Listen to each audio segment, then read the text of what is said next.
Welcome to a Saturday. I tried to put on makeup for fun today, and I don't know how to use makeup. So all makeup that I wear is for fun, and usually only when I'm not going out, because guaranteed I will butcher it. So I started out by lining my eyelids with very bold purple and blue colors, and then I was like, let's smudge it a little bit, and then it just all goes downhill from there. But anyway, welcome to Caturday. Freddie is in the other room, slightly traumatized because we tried to put him on a harness today. Aaron has this folly of wanting to walk our cat one day. That's our dream. So Freddie has been tortured today a lot. He really does not want to be bothered any longer. He's had enough of us. He's just so sick of our shit. Hello, Brisbane. And, poor guy. Yeah, I know. I know, Freddie. We're so fucking annoying, right? Yeah, I know. Well, it's gonna be a pretty short stream today because I only got about 2 hours of sleep yesterday. If that. So I'm very low energy. But it seems like the only thing that I can make for Grandma is the youtiao, and I've run out of dough, so I will be making some youtiao dough for her yet again. I'm gonna be putting some lentils in with the chicken stock that we made because I don't want them hanging around in the fridge for much longer. They're reaching 2 weeks now, so I'll make some kind of protein mush for myself in there as we work on the dough, and that'll be that. Hi, Ireland. Hello, Canada. Welcome, everyone. Hope you're having a relatively okay day. It continues to be extremely hot.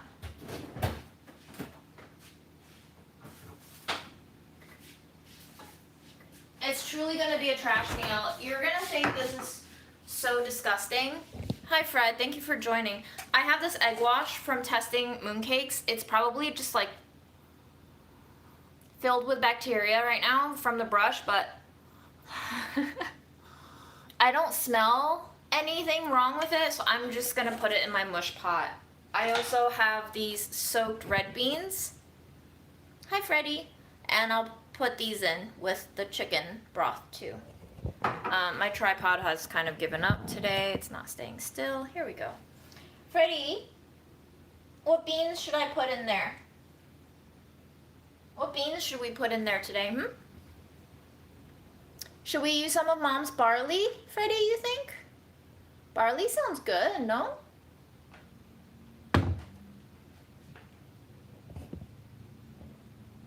Yeah. We fed you already, buddy. You got dinner at 4. Don't make it seem like I starve you all the time, Fred. Don't do it. Oh, actually, maybe we cook some. Yes.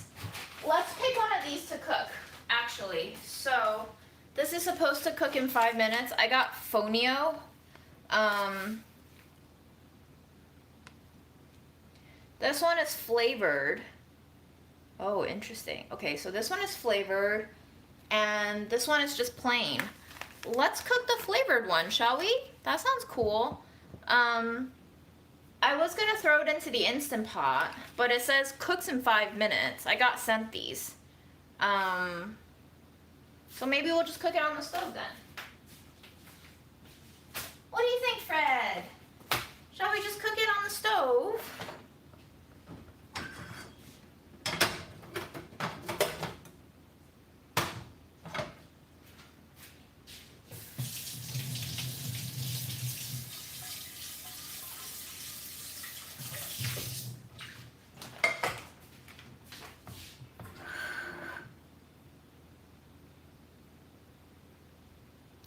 Although I do think I'm gonna Instant Pot some beans because I have not been good about feeding myself protein, and I truly feel like my body is just like, girl, what the fuck are you doing?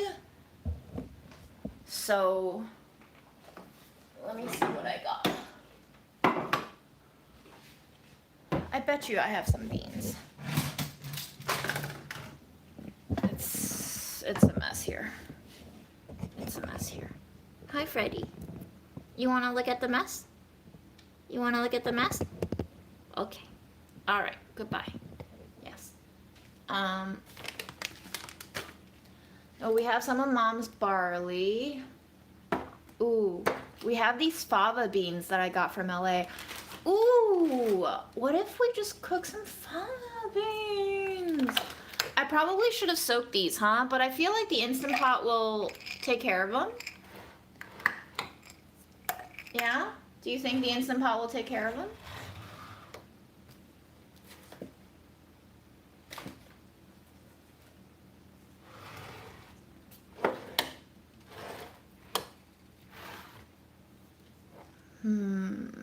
A lot of choices, a lot of choices.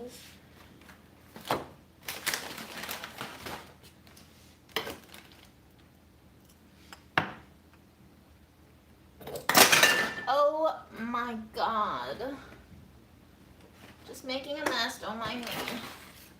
Yeah, we really do have to cook some of this shit. It's like way too intense. I don't even know what the fuck this is anymore. Tell me why I don't label stuff. It's like a #1 no-no for kitchens. Oh God. What a disaster. What a disaster.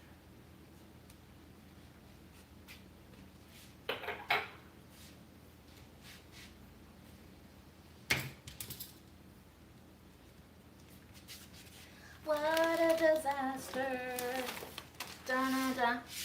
Let's figure out what this white powder is. It's not cocaine. Oh, this is sugar, so it is cocaine. Got it. Let's label it.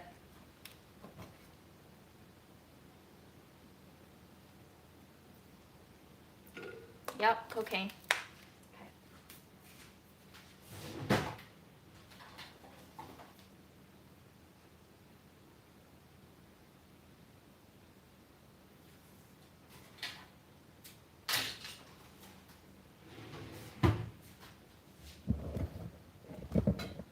Hi, Freddie.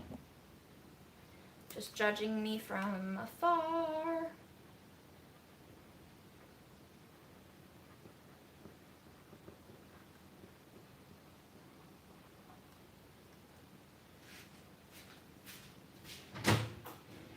Having one of those days where I write my ends upside down.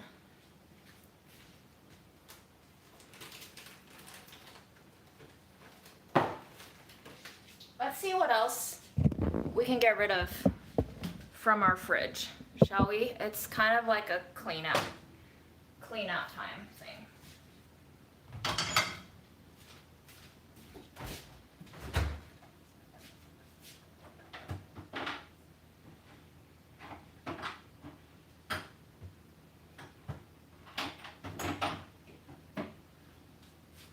Okay, so I have the salsa that we've definitely opened for like at least a month now. Hi, Serbia. And I truly don't know if it's good anymore. Fred, you're extremely difficult to frame, honey. Oddly enough, I don't see any mold growing in here yet. And it smells fine. So I'm going to say that we can cook with this. This is going into our trash bean mess.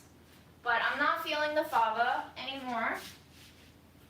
I do feel like the time is right for lentils.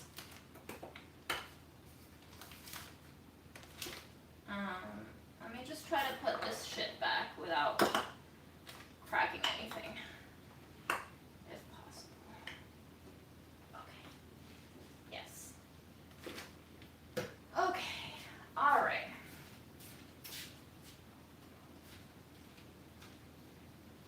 Well, Freddie, you took the chair, so now I'll have to see if I can open this without the chair. Okay.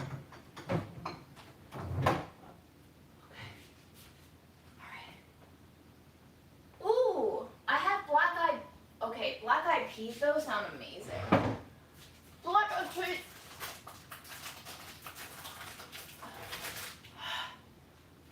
For real, I feel like I'm pulling a muscle.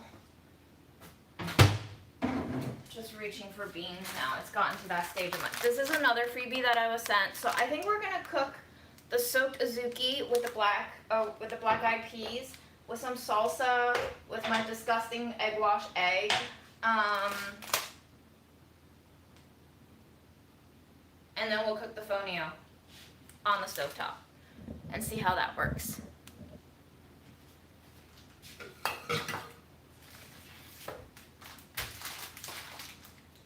So I'm going to put some water to a boil.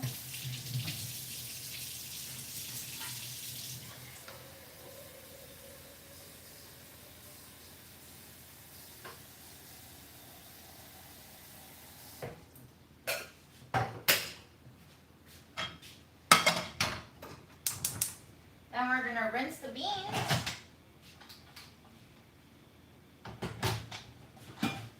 Straight in here. Right, Freddie? What a noise, huh? Yeah.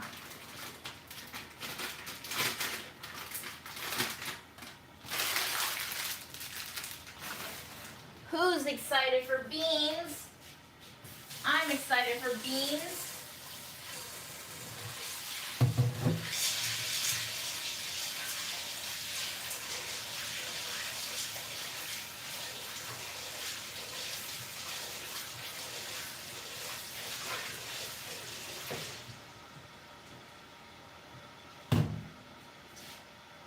Probably strain this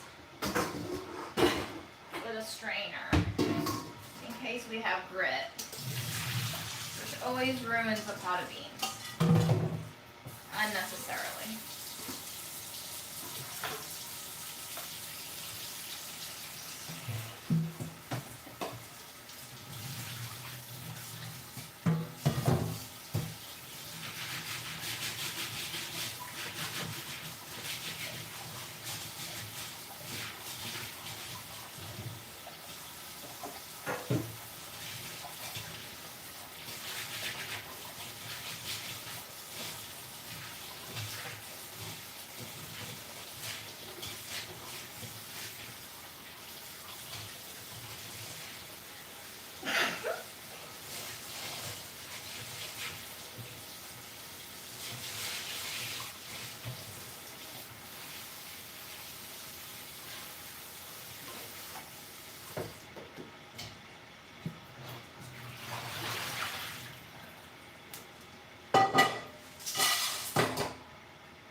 What is Chinese sweet sauce? I've no idea what that is, to begin with.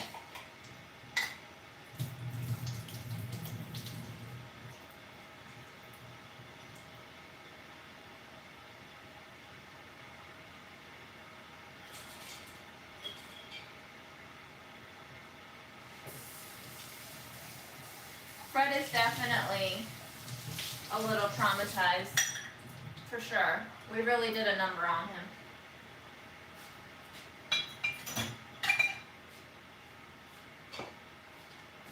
So here's our beans. And here's our questionable salsa.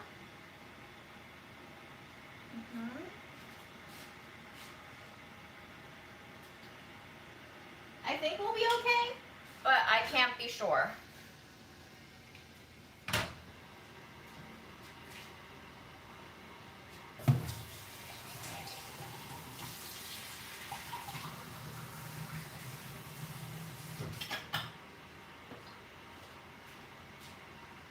Hello, Melbourne. Here is our very questionable egg wash. You think he's too old to be walked? That's sad.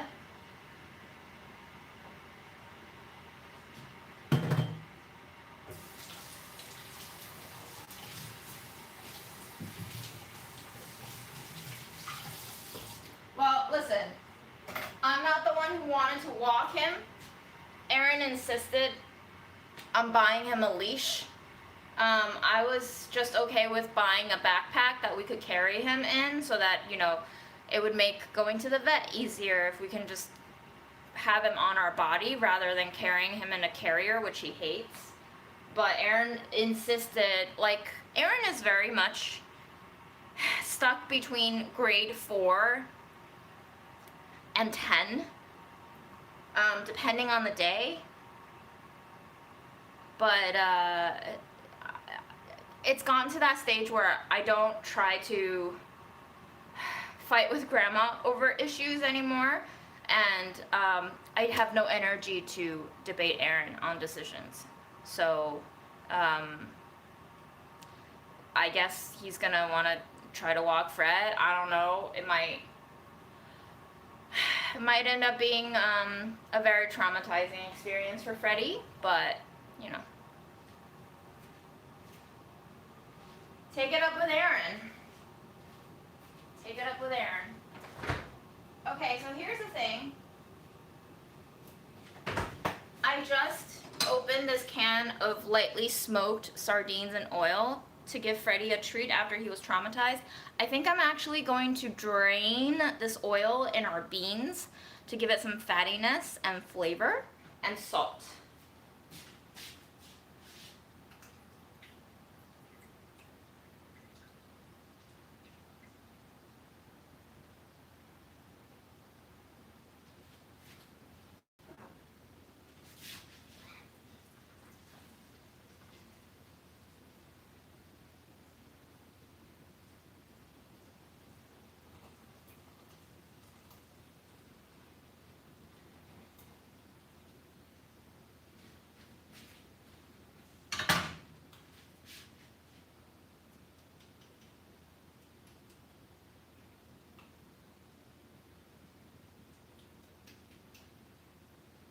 You know, Aaron doesn't take a lot of considerations in before making decisions, and you'll have to take it up with him.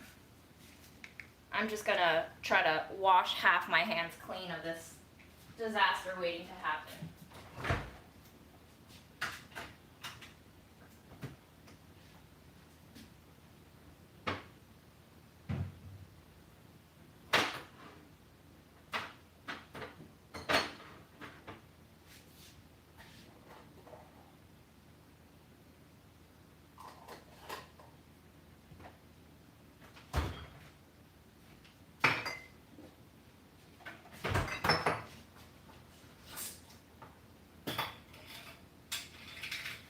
Here is our homemade chicken stock. It's gonna go right in there. Very gelatinous. Like, guys, when I say gelatinous, I'm not kidding. You can stick a spoon in there. It is literally Jell-O. Like, chewy, bouncy Jell-O.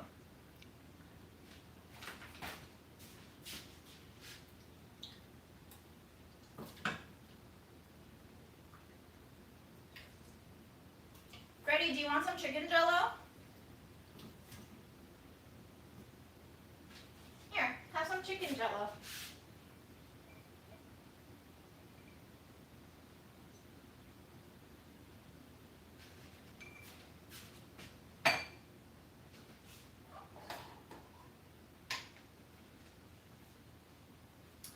And we have this nice fat cap on here.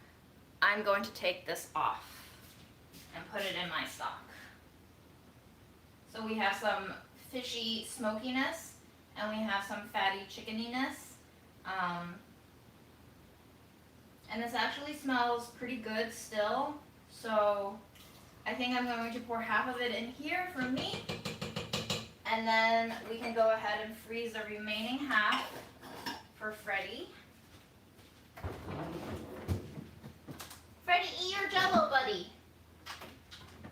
Eat your Jell-O. And just when you thought the fun was ending, it has not. This is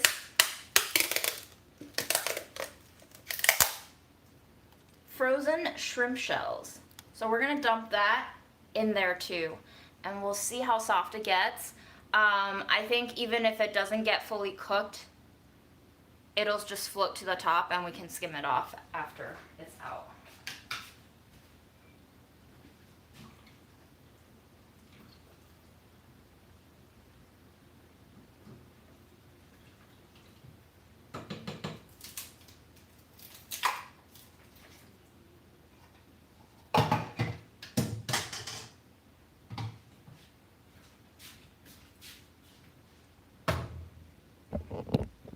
Fred is like, what the fuck are you making? Yeah, I don't know either, Fred, okay? Stop judging me.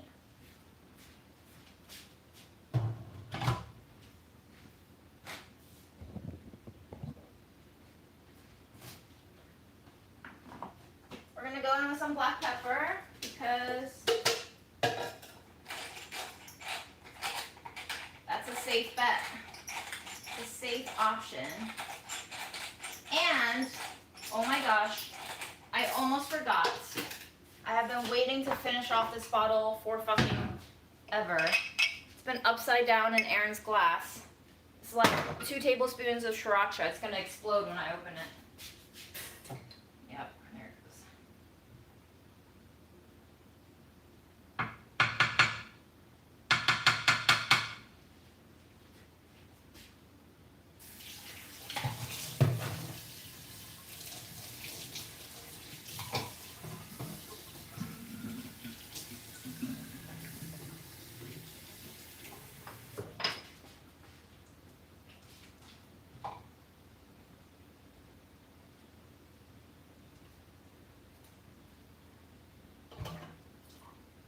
Freddie, are you judging me? What's going on? You're very quiet by your plate and you have already eaten.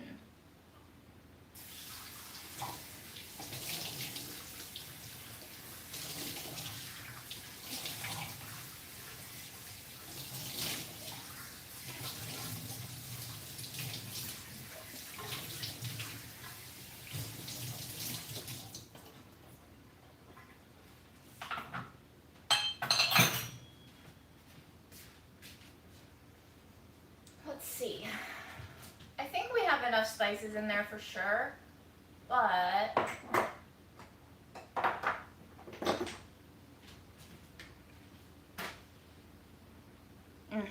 let's just skip it. I feel like we put enough shit in there. Right, Fred? Is enough shit in there? Yeah, I agree. Let's put an end to it.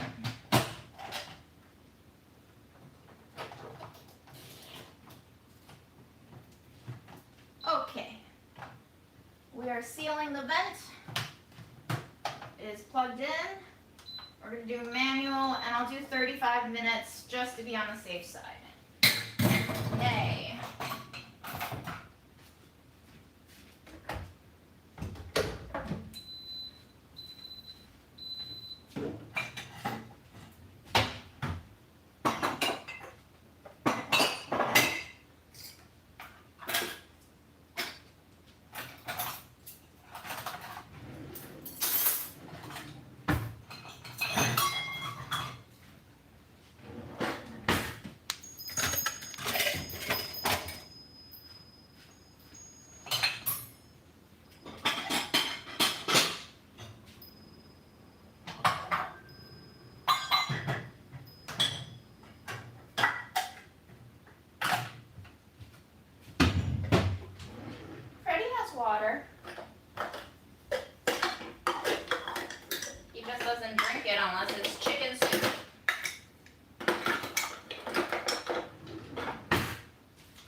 pilaf time. Let's read the instructions. Okay, let me give you an introduction if you don't know what fonio is. This is a very new kind of grain and product to me as well. So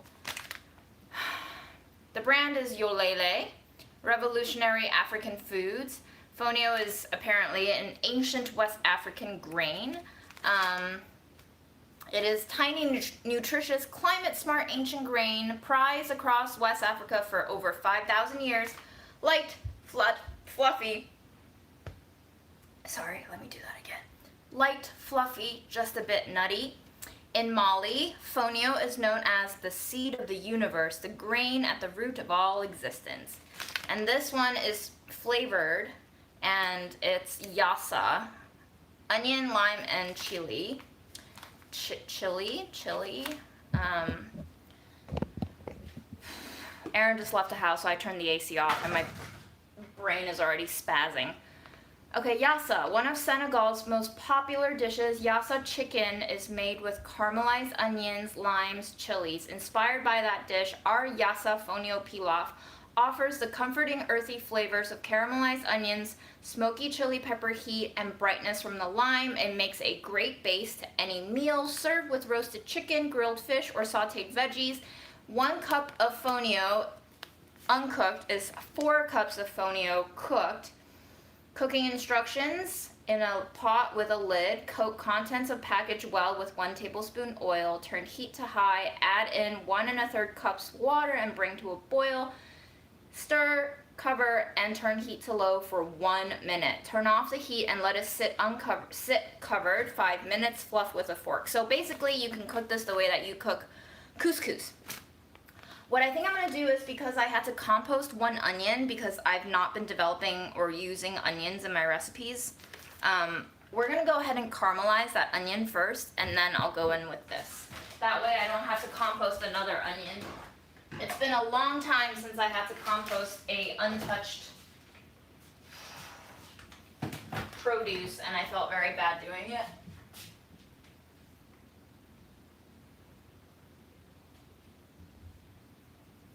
It's hot. I don't know if fonio has gluten. Y'all gotta do some research and tell me. Get back to me.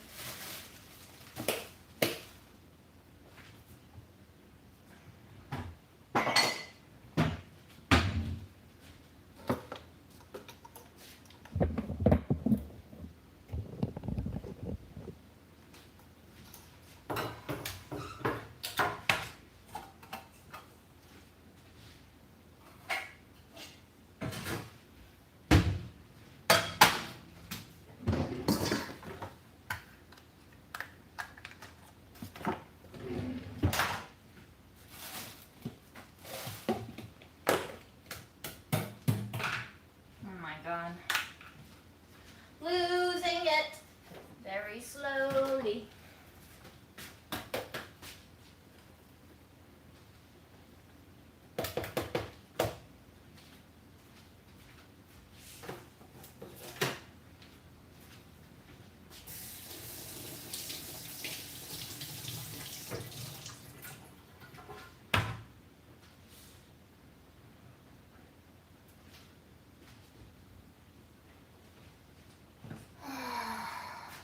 Okay.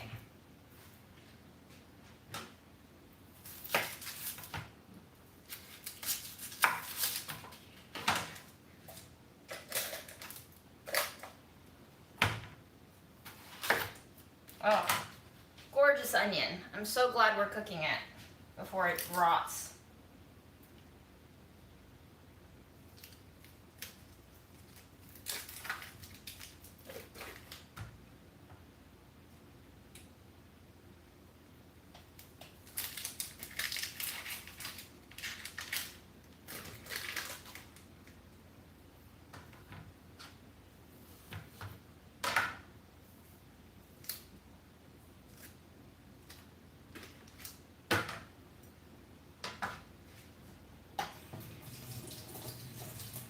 I'm not actually caramelizing the onion, that'll take way too long, I'm just sauteing it.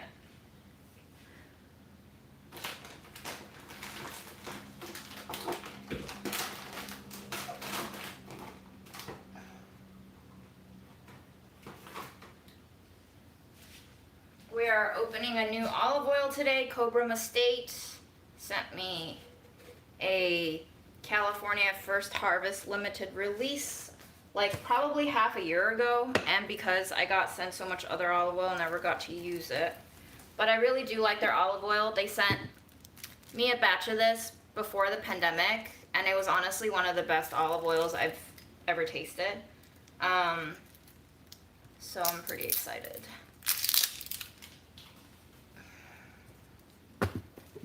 Pretty excited.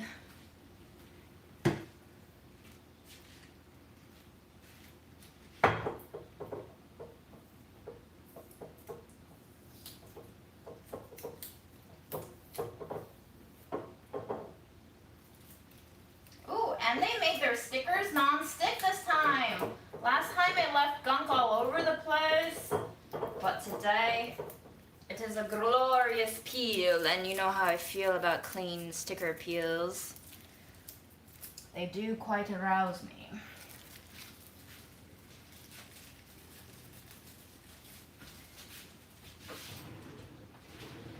We were supposed to get a thunderstorm today. It has not happened yet.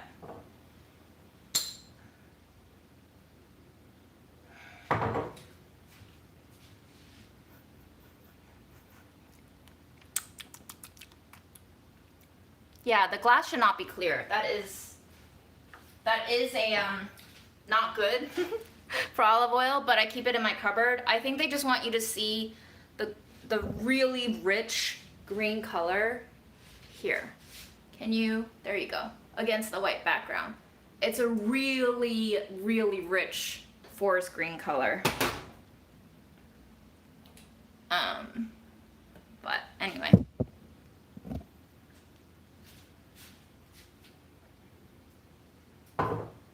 And then it comes with this pour spout that you fit in here.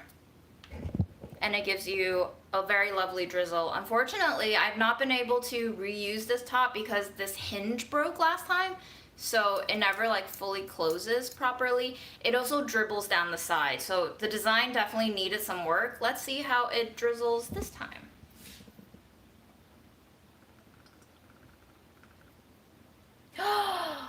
Okay, look at that. They did some engineering. Very cool improvement. Oh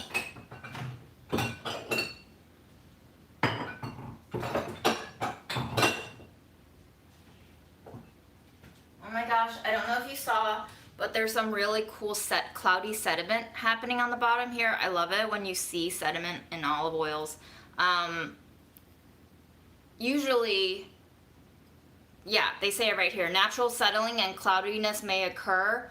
Best consumed within 4 weeks of opening. I have a feeling we won't have a problem with that because Aaron kind of just drinks olive oil. But I love seeing that kind of cloudiness on olive oils because that means almost guaranteed that it is actually a cold first press as opposed to kind of processed, clarified, mixed with other filler oil. Oh no, there was water in here. Shit, we're gonna get some splattering. So let me put the, oh. I know I don't need to apologize to y'all, but I feel very chaotic right now. And so thank you for witnessing this chaos. I'm going to chop my onions, put them in there, slap the lid on, and wait for the water to kind of evaporate because otherwise I will have oil splatters all over the kitchen and I do not want that. I don't want it.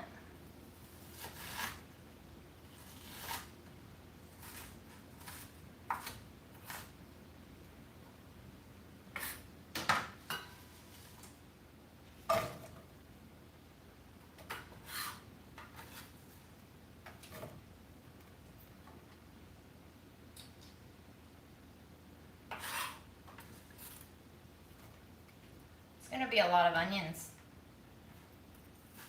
YOLO.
then lid on, heat on.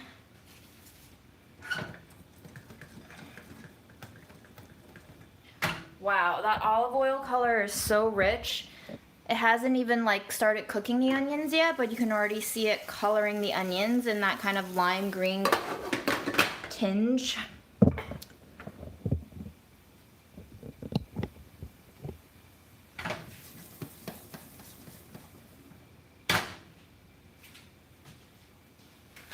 Let's see how much salt is in here. So 4 servings, 18% sodium. Then we add in the onions. 18% sodium per serving. So that's actually, so there's less than a teaspoon of salt in here. There's about 3/4 of a teaspoon of kosher salt in here, which is not that much. So let's go in with some salt, just so that the onions can have some flavor of their own too. And I'll turn the heat to a medium-low so none of it burns, especially since I'm not opening the lid right away. And then we will get some water.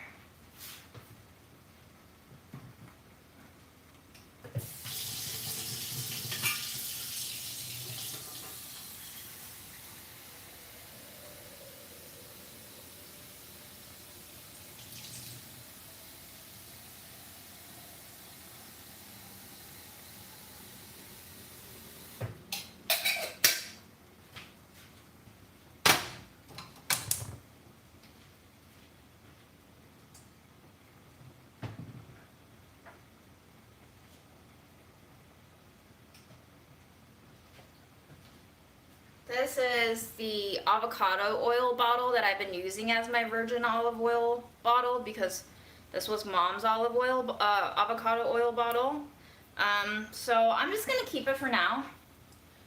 Sometimes I'm just not ready to say goodbye to things yet, and because I had to give away so much stuff and throw away so much shit cleaning out her house, I am now starting to experience the inevitable regret that people were telling me and warning me about.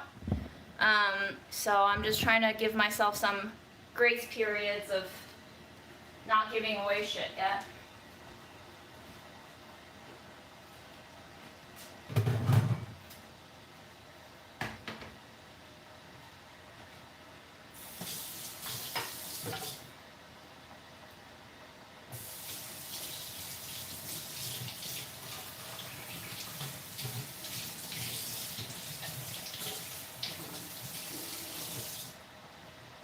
By the way, this t-shirt that I'm wearing used to be Mom's t-shirt. I didn't know it belonged to Mom. I mean, obviously I knew it belonged to Mom because I found it in her house, but I didn't know that she used to wear it until I saw a photo of me and her when I was like very young in Beijing. Or Japan, I don't know which one, I think it's Beijing. And she's wearing this one, and I know because of this font on it. So that was a pleasant surprise to find a photo matching the stuff that you kept. I'm sure one day as I go through the photos, I'll be like, I wonder where that piece of clothing is. And then like 3 months later while I'm showering, I'll be like, I remember giving that one away, and then curse myself out for giving it away.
I have no doubt that if I lived in bigger quarters and had more space, and like not literally a third of my apartment is work stuff, that I would have kept more of mom's things.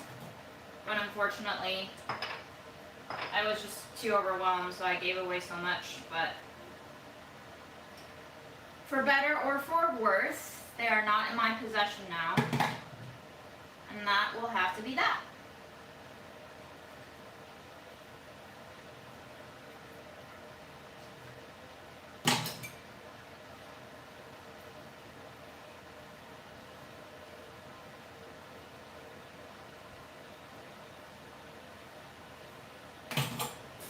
I guess we should check on the onions, huh? I have a feeling they might be burning.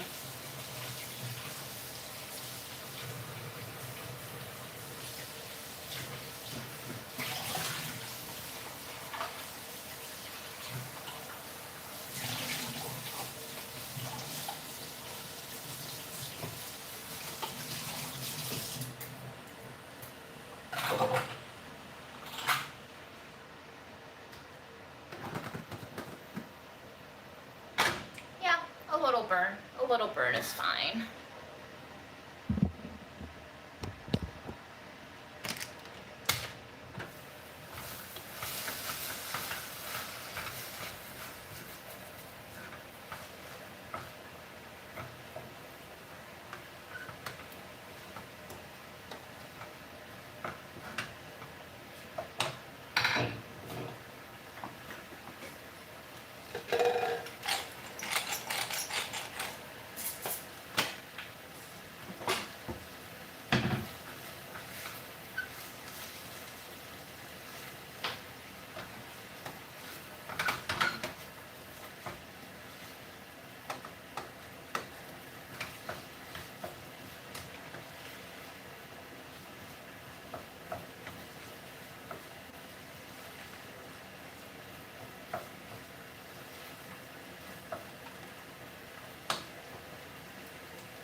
I think I'll use some more chicken broth in here.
Didn't measure the water, so could have fucked it up. We also added a huge onion, which adds a lot of moisture too. So chances are we definitely fucked it up, but it's fine. Because it will just be fine.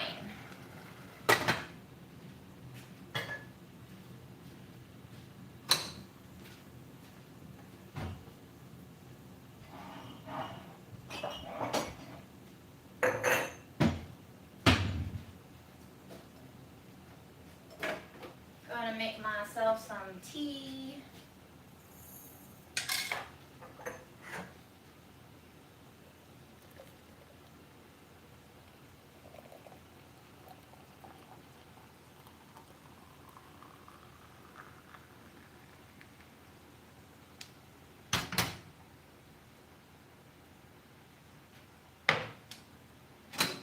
Turn that off. Set our timer for 5 minutes. Gonna give myself some manual fanning. And I'm gonna read your comments.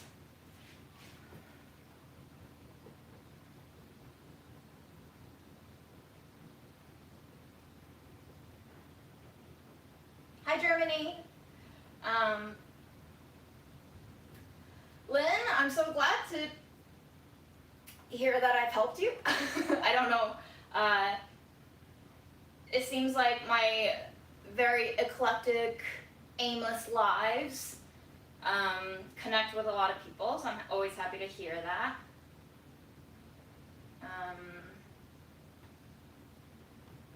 Hello, Philippines.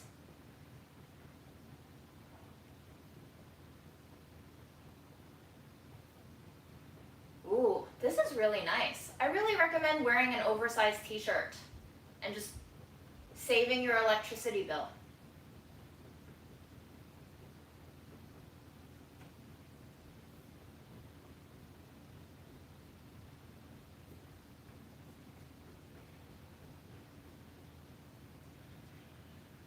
Somebody says, I wish I had retrograde amnesia, would make life a lot more manageable. I mean, the only thing that I have to say in response to that is whenever I would tell my mom that I was going through a difficult time or a challenging experience, she would always say to me, this is also just part of life.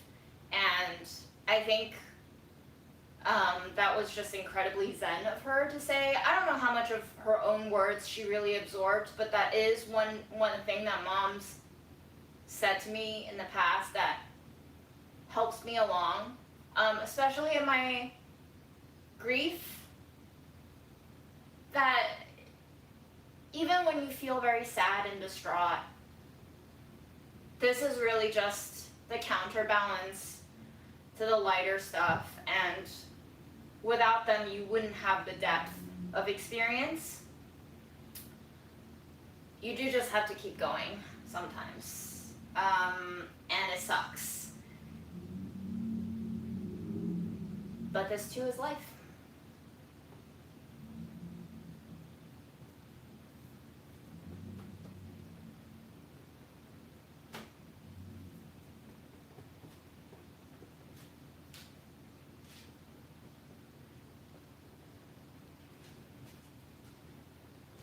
I remember the very first therapist that I went to, after a few sessions, she was like, you seem to therapize yourself a bit. And I was like, yeah, I guess I do. I guess that means I don't need to come here anymore. I didn't really, as the kids say, vibe with her. So it was good that she told me that, because that was like kind of the cincher for me to decide after one more session after she told me that to not go back to her again.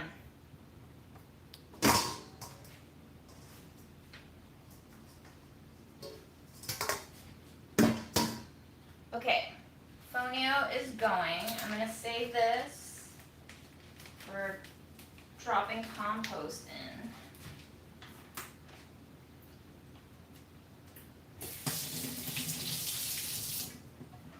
I'll tell you exactly what the ingredients are in here as far as flavoring. We have fonio, which is green, then onion, salt, 2% or less of carrot, date sugar, dried yeast, lime juice powder, which contains maltodextrin and lime juice solids, sunflower oil, lemon powder, which contains rice, maltodextrin, lemon juice concentrate, and lemon oil, and then scallions, lime leaves, spices, baobab leaf powder. There you have it.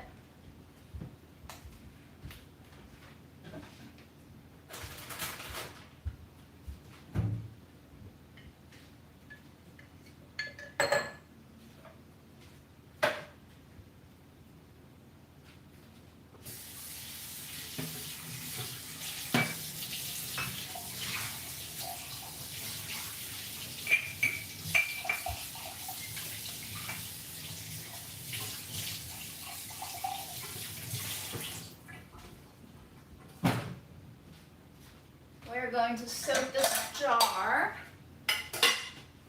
for the label.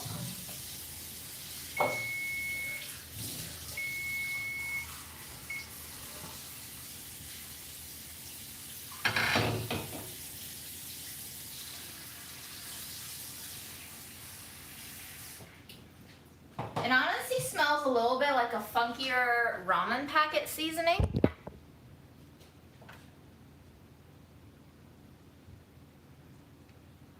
Super limey.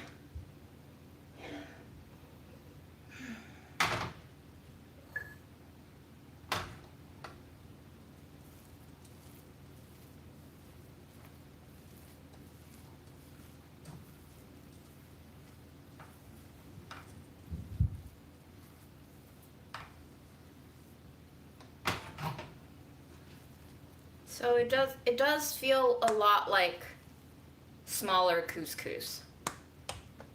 I'm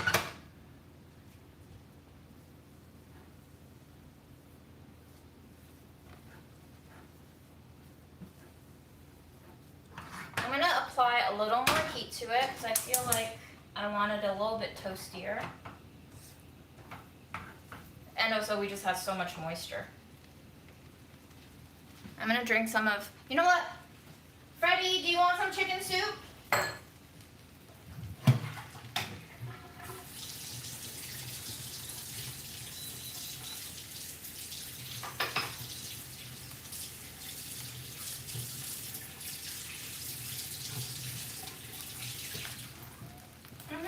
I know, I called you here, beloved. I have chicken soup for you. Drink.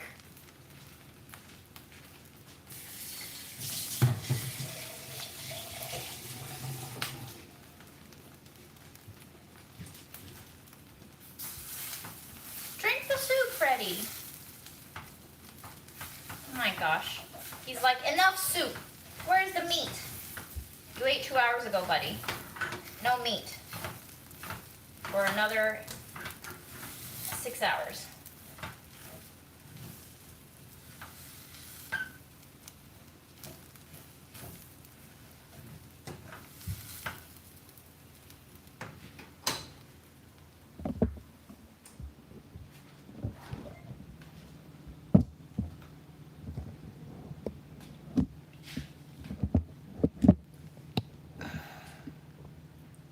There you go.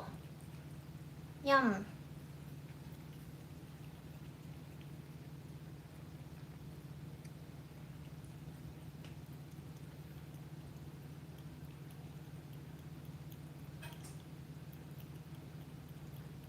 Wow. I don't know if you can hear that. I'm going to bring you closer just so you can.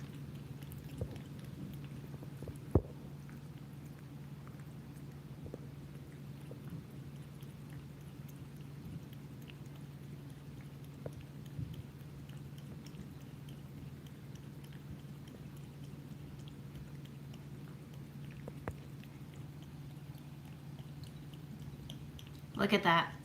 Look at the perfect paws. Look at that nice little long tail. Look at the little furry chubbiness. Look at that. Look at that tongue. Look at the little whiskies. Yeah, Freddie, we're talking about you.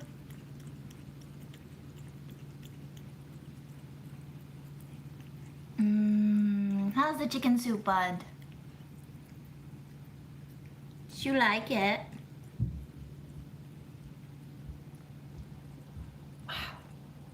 Wow.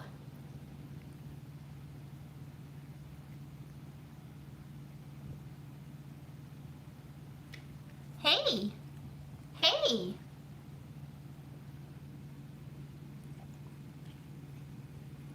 Was it good? Yum? You liked it?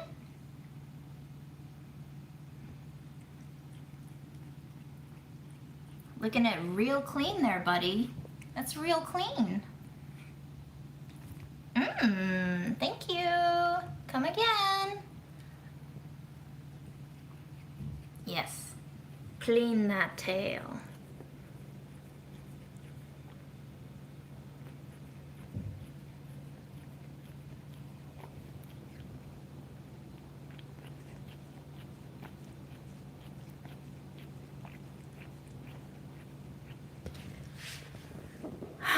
I saw you say Fred also has asthma, needs Flovin. My cat is also asthmatic. Meds are expensive. So we order from Canada, which apparently is really bad for Canadians because we're stealing their human Flovin stock. But we do order from Canada because it is way more affordable. So, his doctor prescribed him to be on Flovin twice a day. And from the get-go, I was like, that's not gonna happen. He hates this shit. We're gonna do 1 per day. And then after a while, his attacks were really very infrequent. And I was like, Aaron, what do you think about lowering the dose to every other day? And so now we Flovined him every other day. There was a period of time where I did every 3 days, and I did notice that his breathing got a lot more labored, and so I feel like every other day is a really good dose for him. So that's been my experience.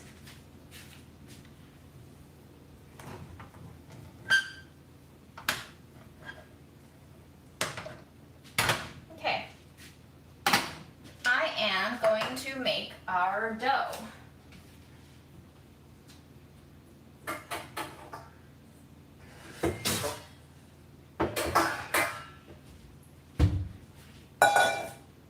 For Grandma, for the youtiao, which you have seen me do many a time before. So it is not new.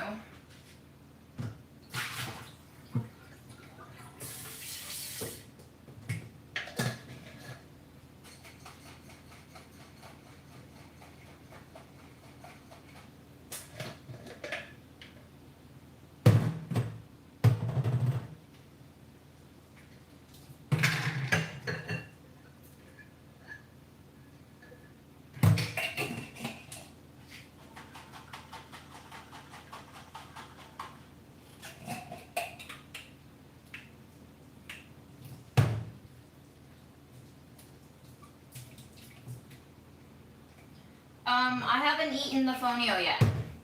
I'm gonna wait for it to cool off a little bit, and also I need to pee.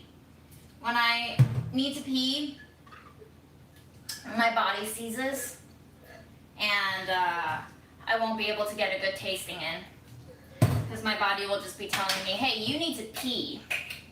So I'm gonna finish these jar washings, and then I'm gonna go pee, and then I'm going to make the dough and let it sit, and then we'll taste.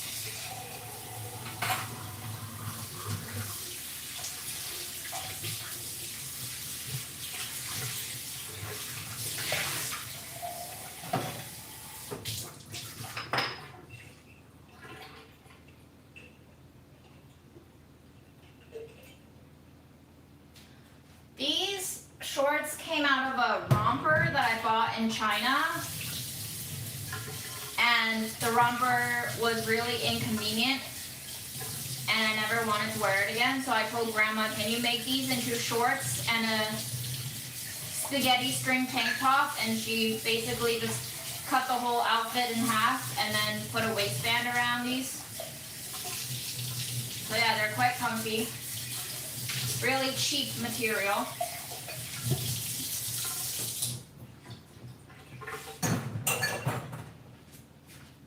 material is China's Classic. So Grandma just put like a little hand sewn waistband around it. She knows her way around needles and thread. BRB.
Vitamin check.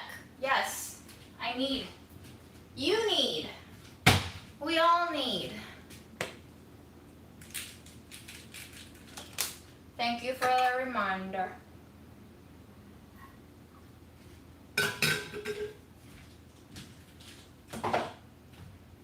All right, youtiao dough. I don't really follow the recipe anymore, but I like to use it as a guideline. So I'm really gonna do my best to finish this rye flour. I think we can do it today. A little bit of yeast. That worked out really nice last time.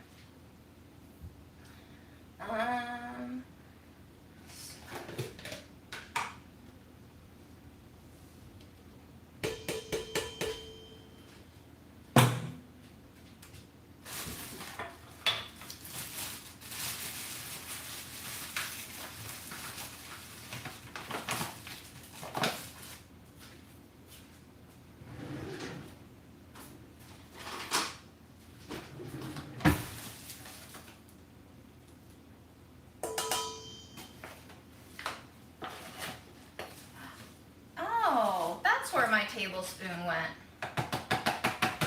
That's hilarious.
Just gonna give this all a mix, and then I'm gonna just eyeball water with the scale. We'll start with 3/4 cup of water per the recipe, but I think we're gonna end up doing a wee bit more than that. Oh, and the yeast. And the yeast.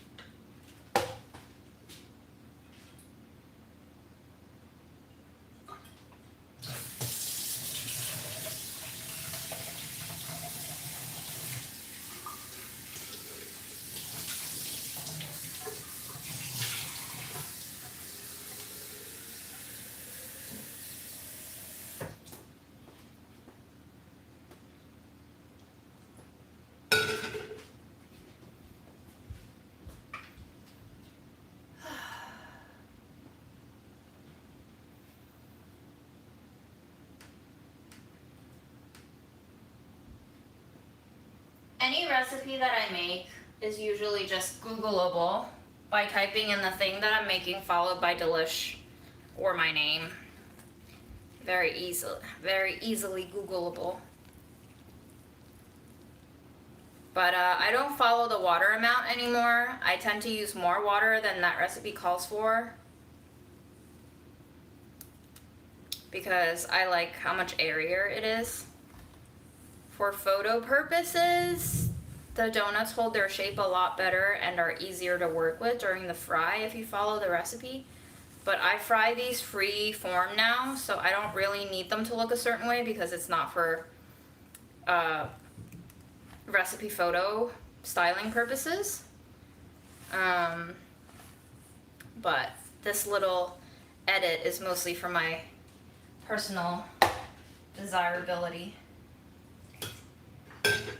I also play with different flours, like adding rye flour, and rye flour tends to absorb a lot more water than all-purpose flour, so I like to yield a dough that is kind of sludgy to begin with. And as we let it rest, the gluten will form over time and it'll hold its shape somewhat, enough to be fried, not quite enough to be shaped.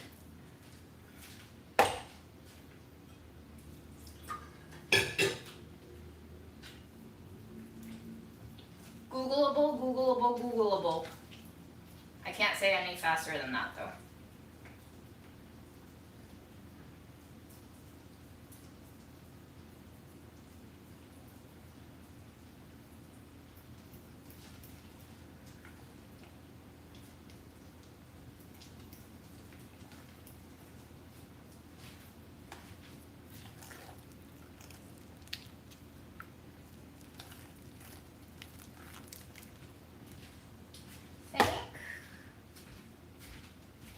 This looks good.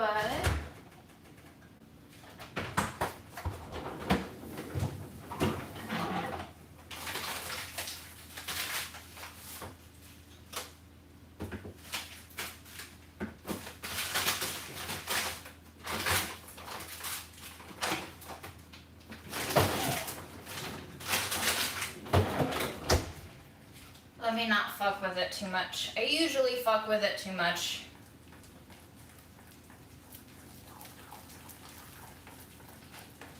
But this is the kind of sludgy consistency that I go for. And I just kind of use my chopsticks to get the gluten formation started. It's kind of like using a stand mixer, but you burn more calories with this one and save the electricity bill. And then you try to do it with the other arm, not as successfully, but you know, you want to work both of your biceps and triceps and forearms equally.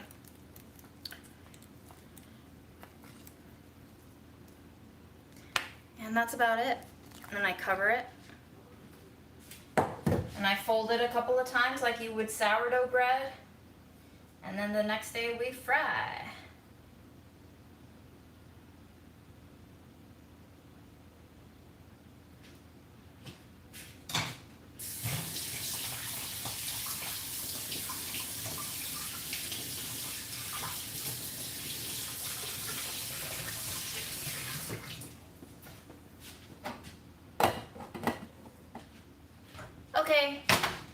to taste the fonio.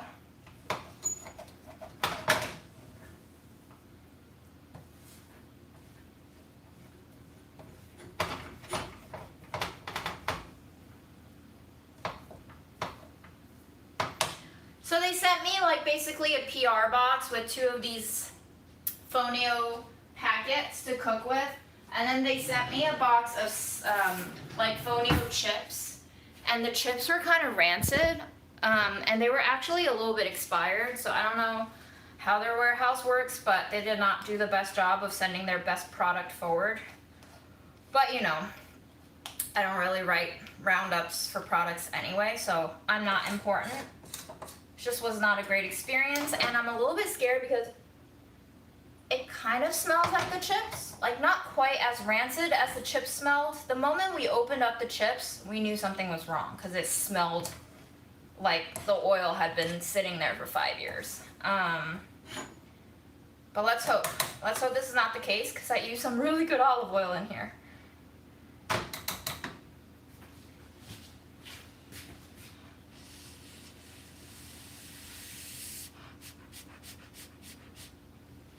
I should let it cool. I don't want to burn myself on this hot day. Hello.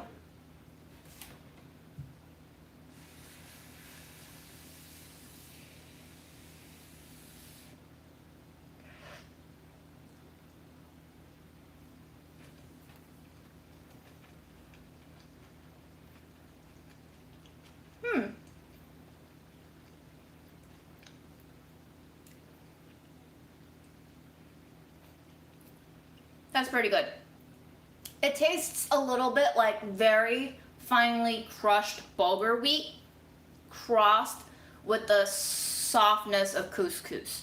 The granularity of it is definitely reminiscent of the way couscous, not pearl couscous, but like tiny couscous feels like in your mouth. But it has more of a earthier texture that reminds me more of bulgur wheat. So it's pretty good. I like that we did onions.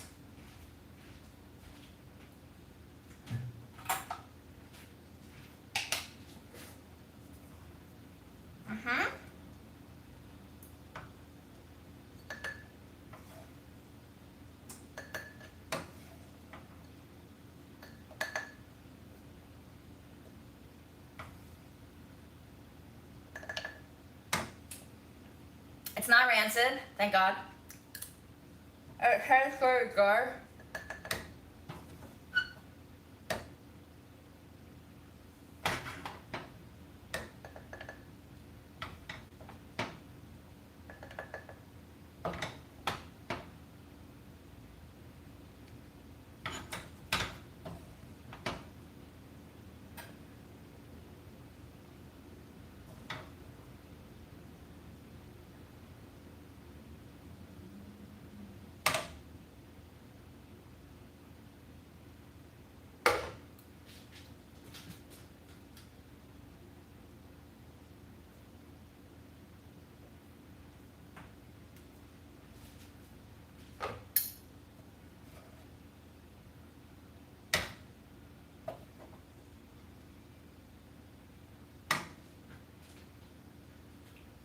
I don't know how much these retail for, but if you are a lover of grain products, I feel like this could be really delicious to add into your rotation. If you like stuff like quinoa and couscous, little mini grains,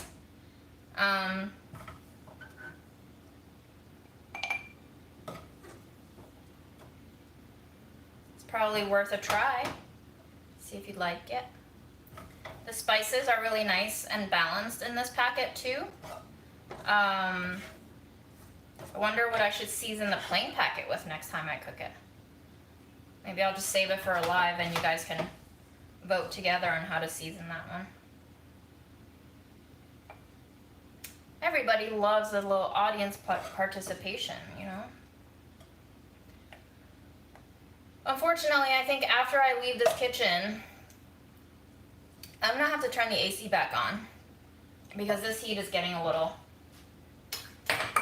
much. I feel like my brain is shutting down. I'm having trouble focusing. Feels like early stages of heat stroke.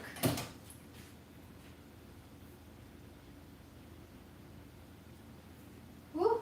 Yeah, I'm sure you can make it sweet. Cause like Aaron bought this Bob's Red Mill brown rice hot cereal for Rena, and it's just brown rice crushed. So that's basically like a crushed grain. And if it's plain, I don't see why you can't flavor it any which way you like.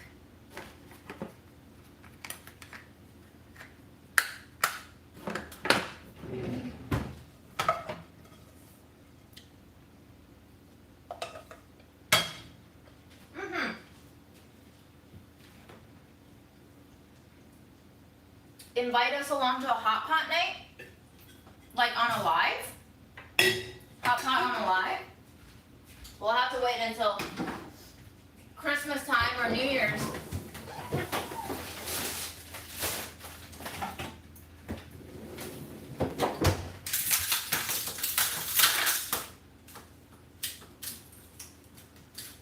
Aaron likes the brown rice cereal.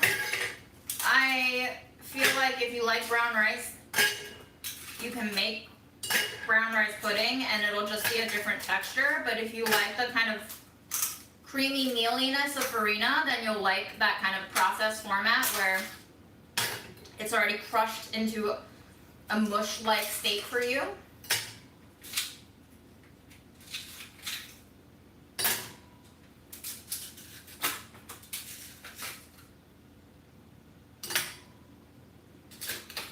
Lens getting steamy is probably the most smell-o-vision like approximation we'll get, because instead of flying cars and hoverboards and smell-o-vision, we're fucking jetpacking off into Mars. Talk about priorities. I would rather have smell-o-vision, but you know, some people don't agree.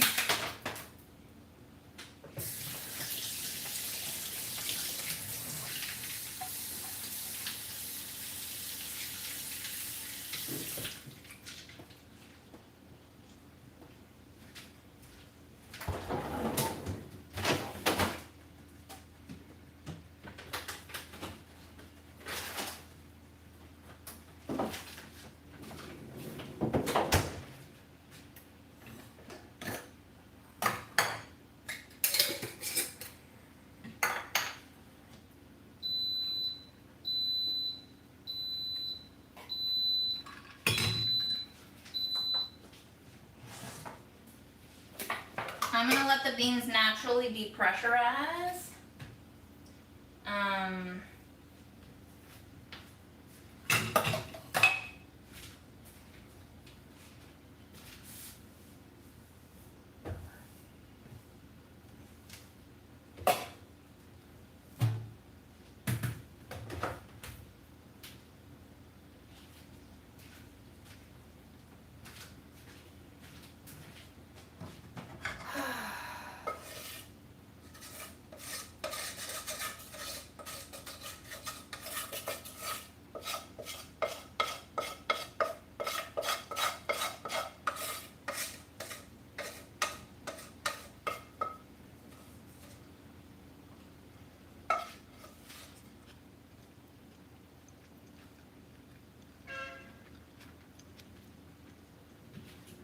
I think this would taste so good with like roasted peppers,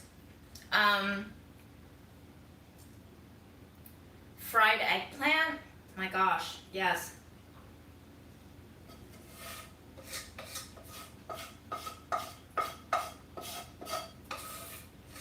My July is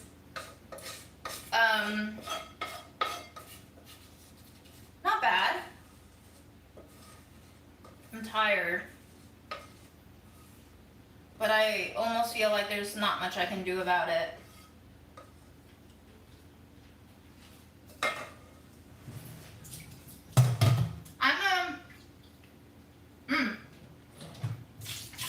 I'm a medium boiled egg person myself, but I think soft boiled could work too, for sure.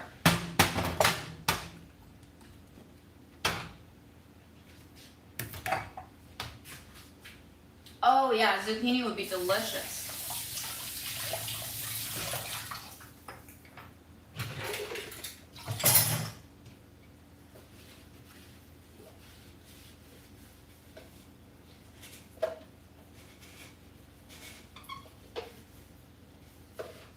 There's a nice bit of heat in this fonio mix in the pilaf packet. I'm starting to kind of feel a little bit of a fiery trail blazing itself slightly down my throat. The back of my tongue is the part where it's hitting the strongest. How do you make your soft-boiled eggs? I do boiling water, putting the eggs in while they're cold from the fridge, a timer for 6 minutes, and then after 6 minutes, you drain them immediately, and you shock them with cold water, and you let them sit in ice water for 10 minutes to 20 minutes. Then you crack all the shell very gently, and then you soak the cracked eggs back in the ice bath. And this will help you get a cleaner peel. Soak them for 20 minutes, if you can leave them in there. But 6 minutes is pretty good for me. It has to be a rolling boil though. It's not like a soft simmer, it's a rolling boil. So you gotta make sure the water is pretty rolling boil before you add the eggs.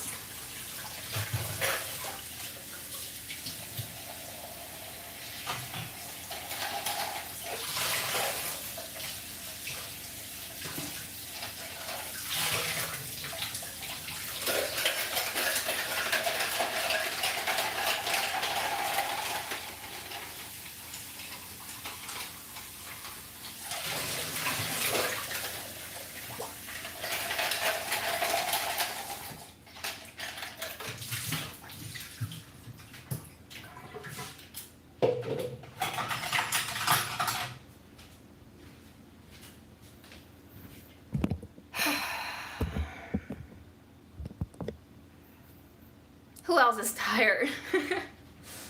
I feel like this past month has been exhausting, but for no particular reason. Maybe it is just the news cycle getting to me, and I don't really consciously realize it, but I can't really recall any major events that have made me feel bad. And I don't think the Supreme Court rulings have really impacted me mentally, but maybe they have. I don't know. Something's not right though. Have I ever been heartbroken? Who hasn't? It's the only way to live. You gotta break your heart to build your heart.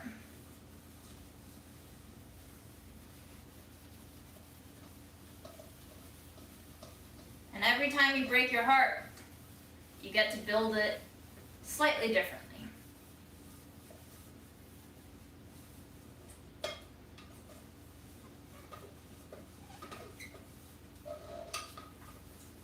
Oh man. Sorry to hear about Grandma. Sometimes I do wonder how I'm gonna feel when Grandma passes away. Obviously, she's not gonna live forever. Although sometimes it does feel like she's gonna fucking live forever.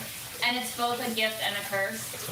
I'm not gonna lie, I go through a lot of days where I just like come home from visiting her and just daydream about the day that she dies and what my life would be like freed of responsibility.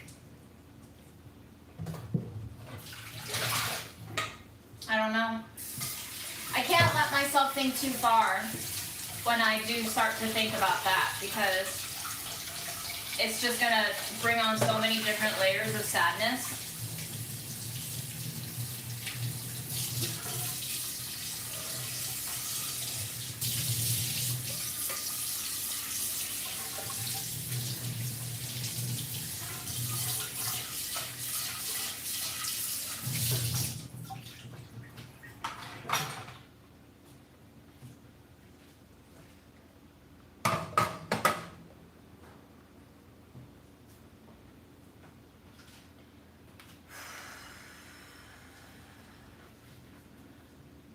I mean, I think all of our loved ones will be heartbroken when we die.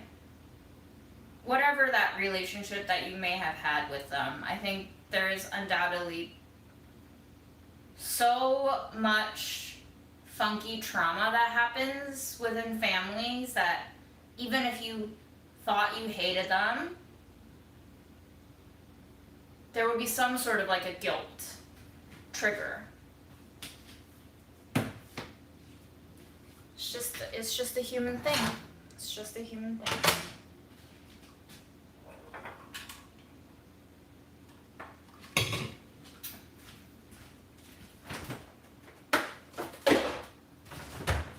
Woo! Let me just stand in the fridge. Very energy inefficient. I know.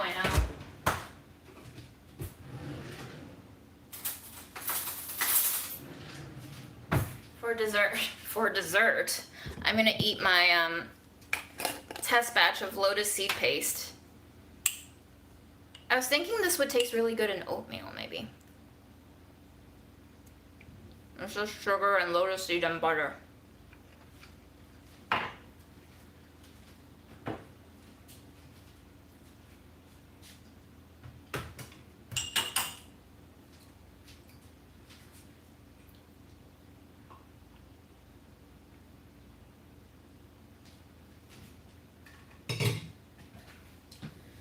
Dreams be weird.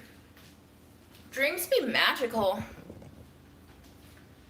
The first couple of dreams that I had with Mom in them, I was like really intrigued and also relieved and also just like delighted to see her in any form, any realm, any layer of consciousness. And I didn't really like,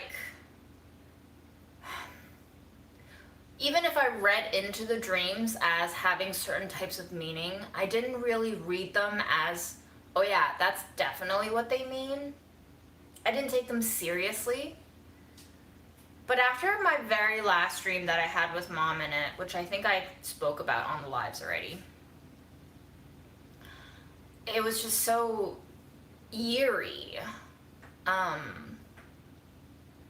It really did feel like a visit from her, because in the dream I remember that I was shocked upon seeing her, because I think 80% of my brain in that dream consciousness was fully cognizant of the fact that Mom had died. And for me to have seen her in that dream was just like, whoa, you're here? Like, how are you here? Where have you been? Like, where did you go? Are you actually here? And are you alive? And it was made further weird by the fact that I used to ask Grandma every day when I went to visit her, did Mom see you last night? Because Grandma used to insist that Mom came to see her every night, and Mom would be like, kind of just like, I don't know, a spirit of some sort floating outside Grandma's window, and like Grandma would recount the fact that like Mom was sometimes crying, and then she would point to fingerprint smudges on the window from where people probably pulled the window open and shut as evidence of Mom's tears. And one day I was just like, you know, I think I'm just gonna wipe the smudges away. And I told Grandma, you know, like, I don't want Mom to cry anymore, so I'm just gonna wipe her tears away and clean the window. So I did. And then a couple of days after, I had the dream where Mom visited me. And then I asked Grandma that night, that following morning, after waking up from my dream, did Mom visit you? And Grandma was like, nope, she didn't come last night. And I was like, that's really weird. Because it did feel like it was too much of a coincidence to be like, yeah, Mom was visiting Grandma every day up until the point she showed up in my dream, and then she like skipped Grandma.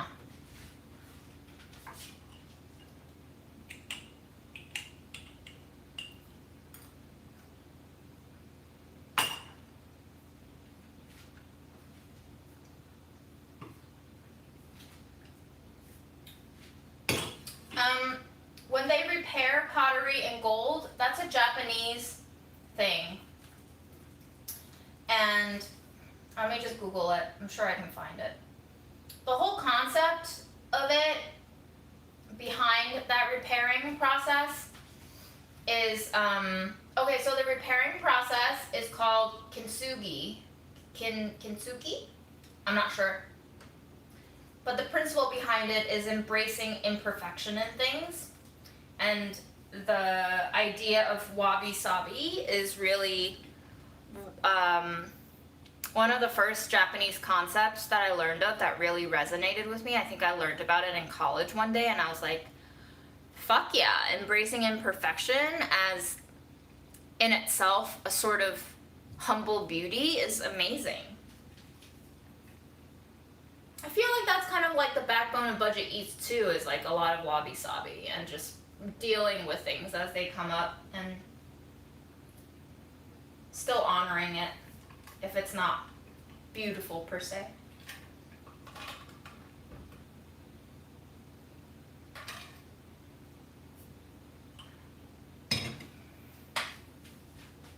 Ooh, natural released. Wait, wasabi peas, explain what you mean when you say it is so interesting to me the state of grief June is in from her mother's passing. What is the state of my grief?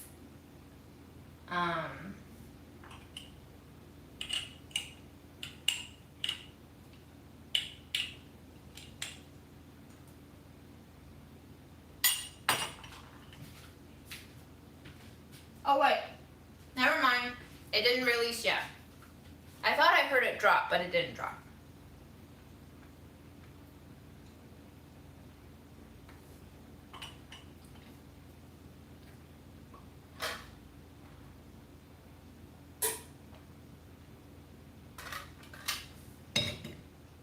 Similar to your state of grief 10 years later, 10 years after your mom passed? Are you saying I'm like on the accelerated track of grief development?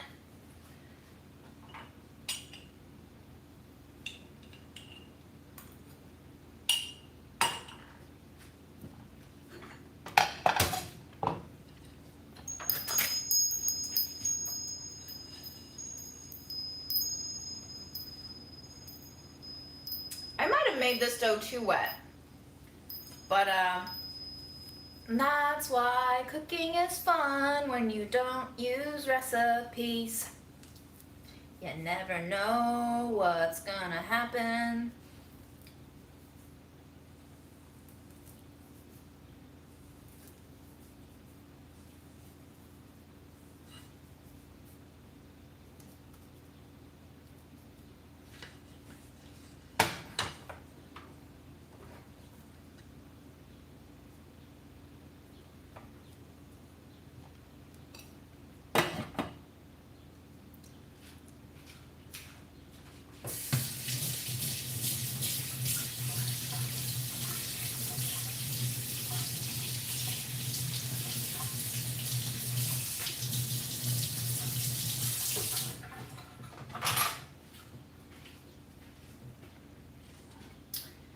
If you're asking about this dough, this is just another batch of youtiao dough for Grandma.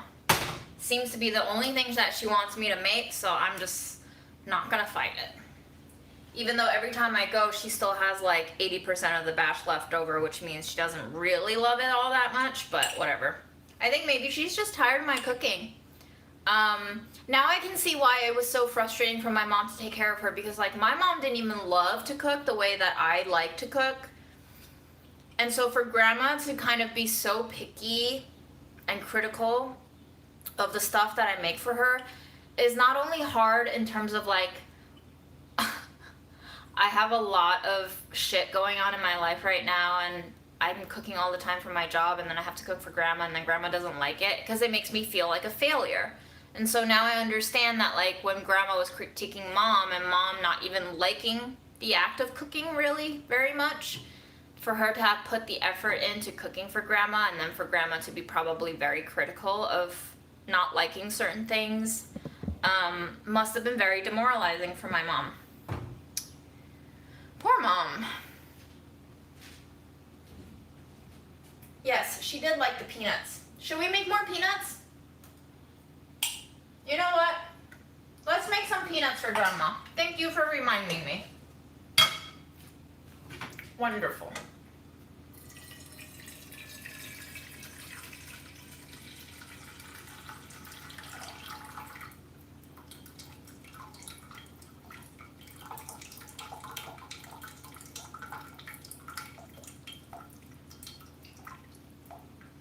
Yeah, I mean, I think grief feels very lonely because we have been conditioned to not talk about it because it's just one of the random taboo subjects that we have constructed as a society to like avoid, because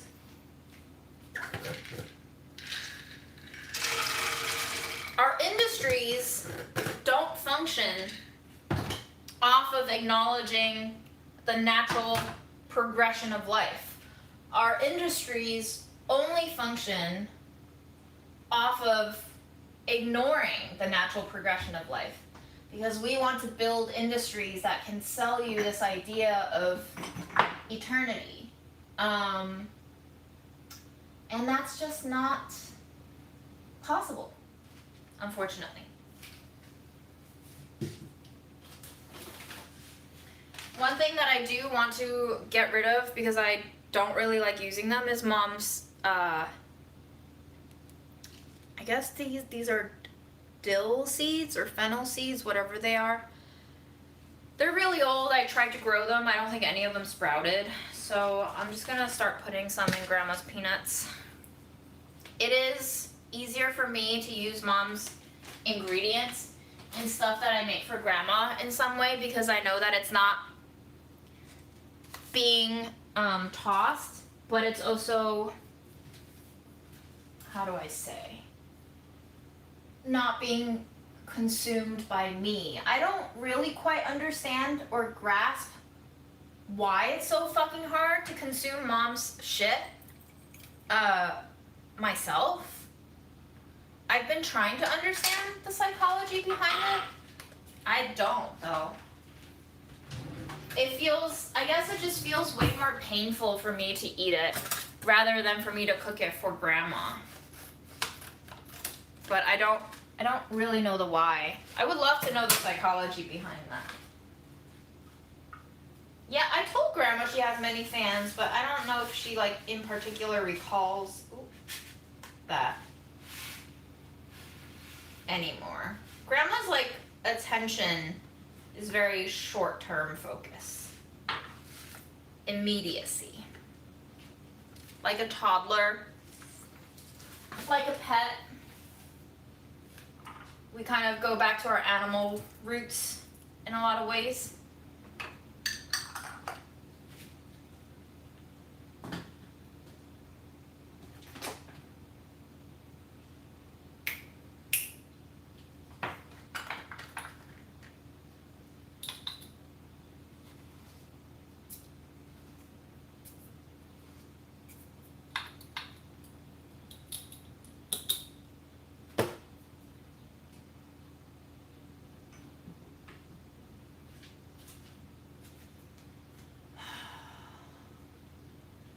You know, I will say I'm being very selfish with Mom's white pepper.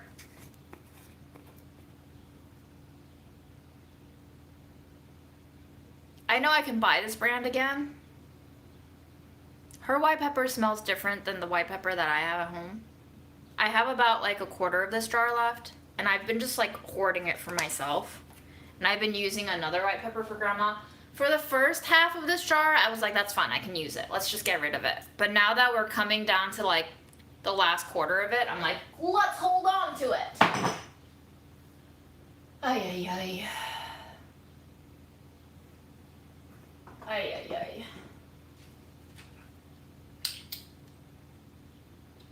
Oh, that has chili seeds in it. Let's not use that.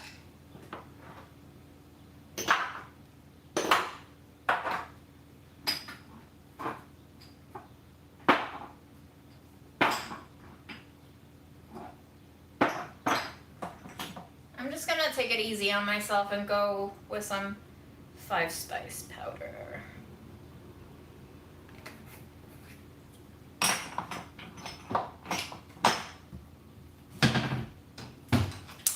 Yeah, I'm gonna keep Mom's jar. I just wish I had more than the jar. So to hold on to. I just wish I had her white pepper for the rest of my life, in a way.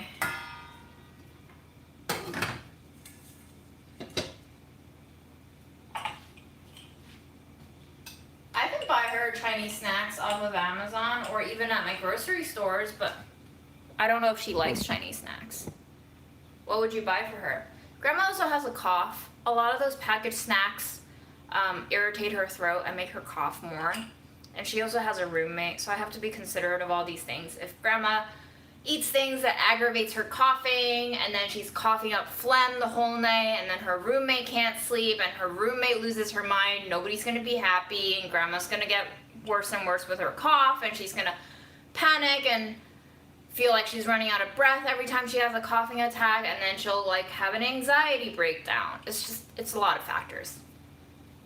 I know people mean well, but when things are phrased as, well, can't you just do X, Y, and Z? I'm like, yes, I can. But let me tell you these 89 other things about my grandmother.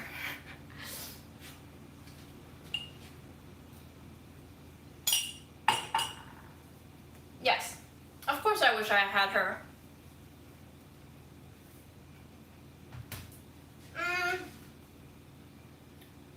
I think her favorite food, like one of her favorite foods is youtiao. I'm just like, but how long can you eat youtiao without getting sick of it, Grandma? Apparently a very long time.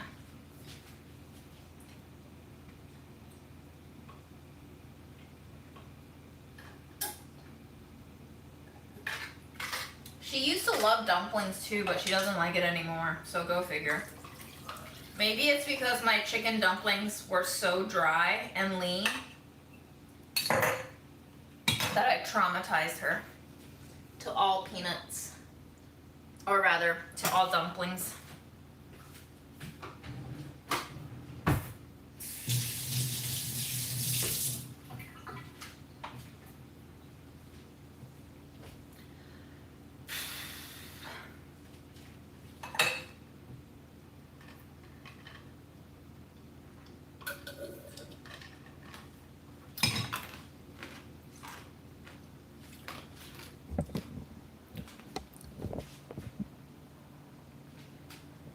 I will try to not stress too much.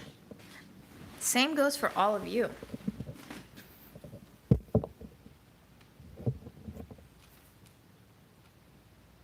Let me show you my newest snack.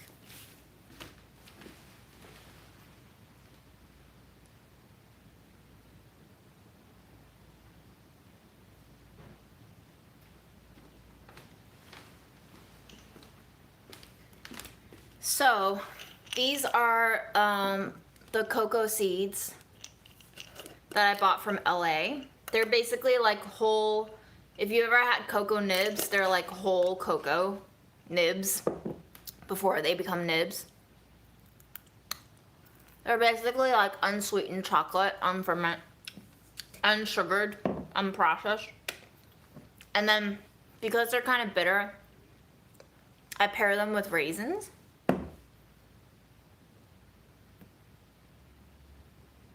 You want to smell it? You definitely can't have it, but you can smell it. Yeah, I figured.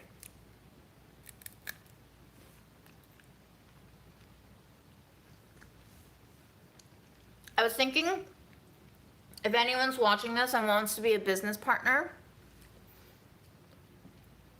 I was thinking we can make a granola mix. Cocoa nibs, raisins, roasted peanuts, and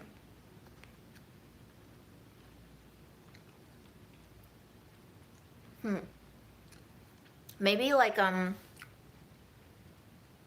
candied ginger. That could be really good. Dates and cranberries too. Yep.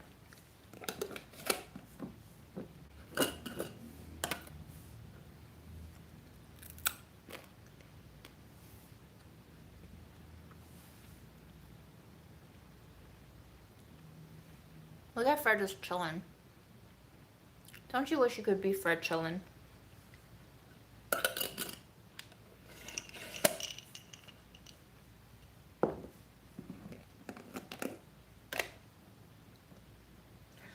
wouldn't start a granola company because then we would have to fucking package the whole thing, wouldn't we?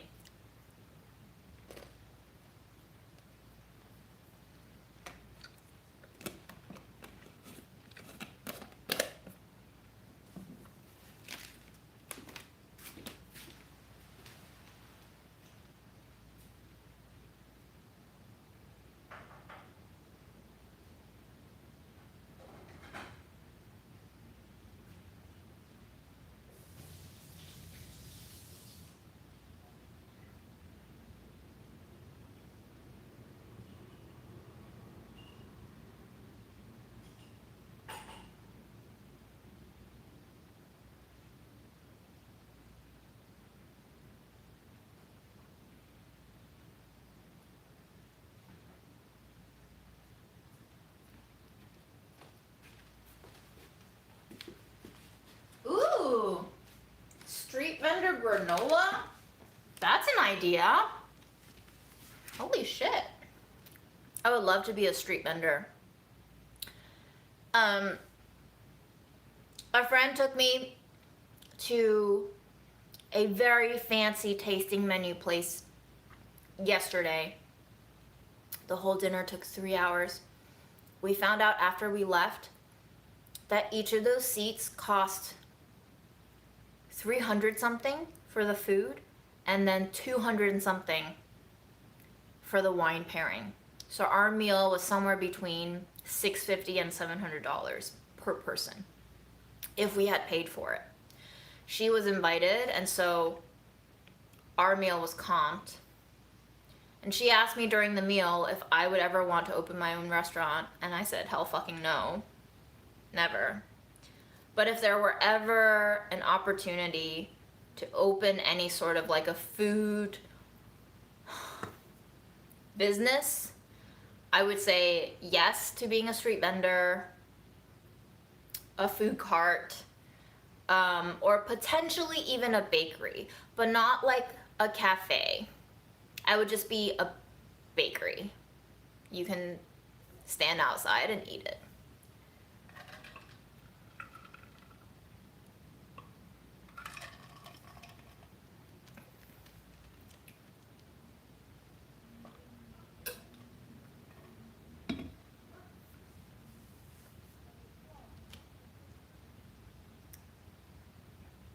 I did go to the food trucks in Portland, I think. I did hear a lot about the food truck culture there, but can't remember if I liked any of them. I think because Portland stood out to me for having the best ice cream from Salt and Straw. Food truck is very hard to do. Being a mobile food vendor is very hard to do because apparently the mob has control over who can get licensing to be a food vendor in New York City. So you need a lot of inside connections, and you need to pay like a lot of care of money. So it's not viable. But I'm just saying, wherever it may be, if I open a food business, it would be like something very small and casual and mobile.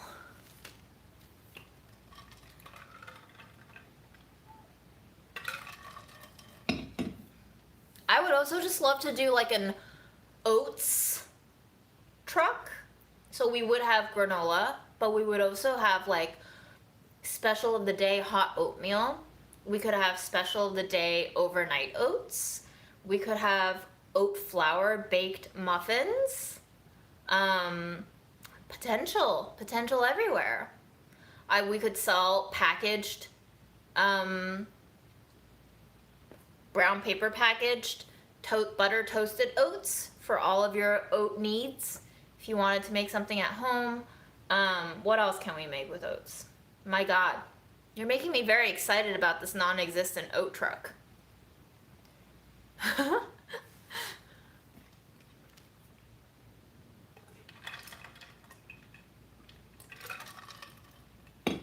I would also love to do like an ice cream collaboration, and so maybe Salt and Straw would come over and serve a couple of their flavors, and then I would make like an oat milk blend with them, and we could have vegan flavor, or I could make a oat-based, candied honey almond streusel to be folded into their ice cream, or I could make some sort of, what do you think, Fred?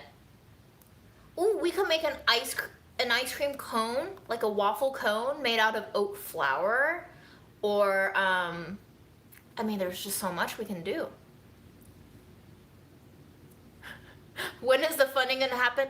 You tell Jeff Bezos that he can DM me on Instagram. Throw me a couple mil, and we do a few test runs, just like casual.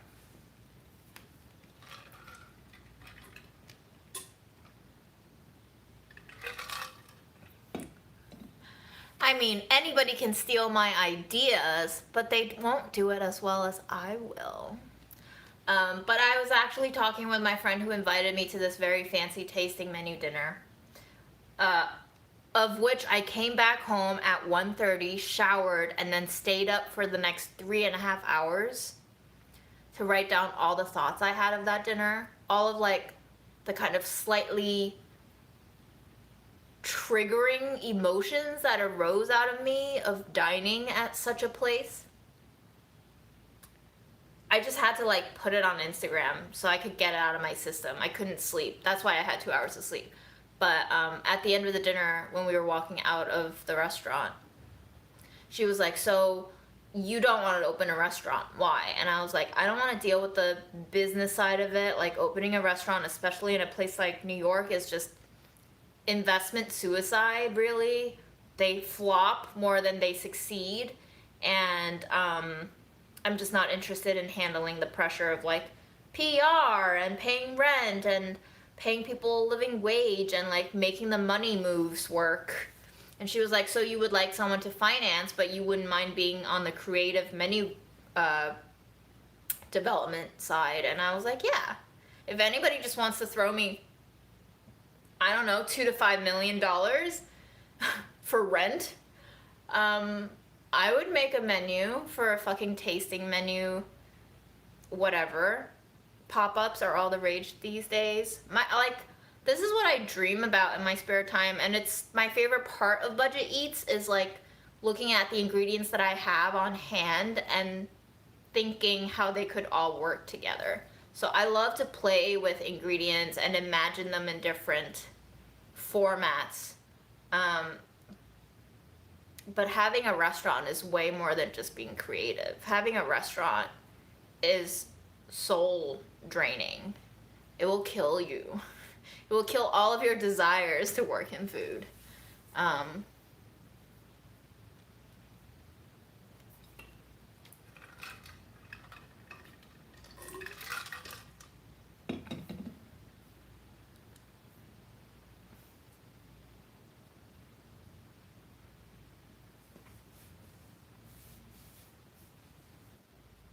Suzuku, you want to handle management? I don't know. You sound like you got a lot on your plate already, and I don't know if I need someone so workaholic to be manning the management side of these things. I need and here's another thing that I spoke to my friend about. I spoke about how much I hated Pete Wells and just kind of restaurant food review in general, and that like they can totally make or break a business. And so I said to her, if I ever participate in establishing any sort of a restaurant adjacent thing, that I will not allow food reviewers to dine at the establishment.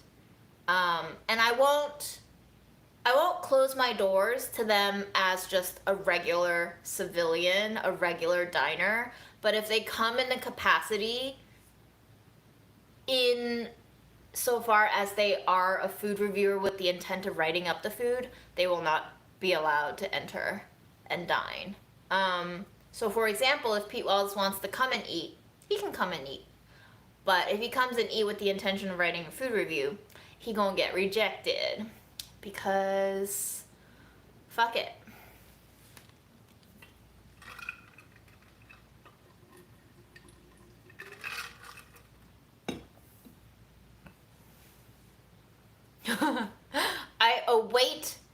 Ribena basis. And then we will commission Bo Burnham to write a whole new Ribena Bezos song. And he will actually just make the entire soundtrack for our tasting menu experience. How about that? How would you know if they were there to write reviews? Well, we would know what they look like because photos of him exist. And I would probably just have my host ask him, are you dining as a regular person, or are you dining with the intent of writing up a food review? And, you know, it's an honor system. I think it would be absolutely public knowledge that this establishment would not be food review friendly, and it's prohibited. So if he does dine and then ends up writing a review, I think he would get, you know, whatever the industry equivalent of being canceled on Twitter is, because it's just not right. If the restaurant already said no reviews and you go there and you lie to the host about not writing a review and then you end up writing a review and publishing it. So I don't know. I think the honor system would work in such a public realm of profession.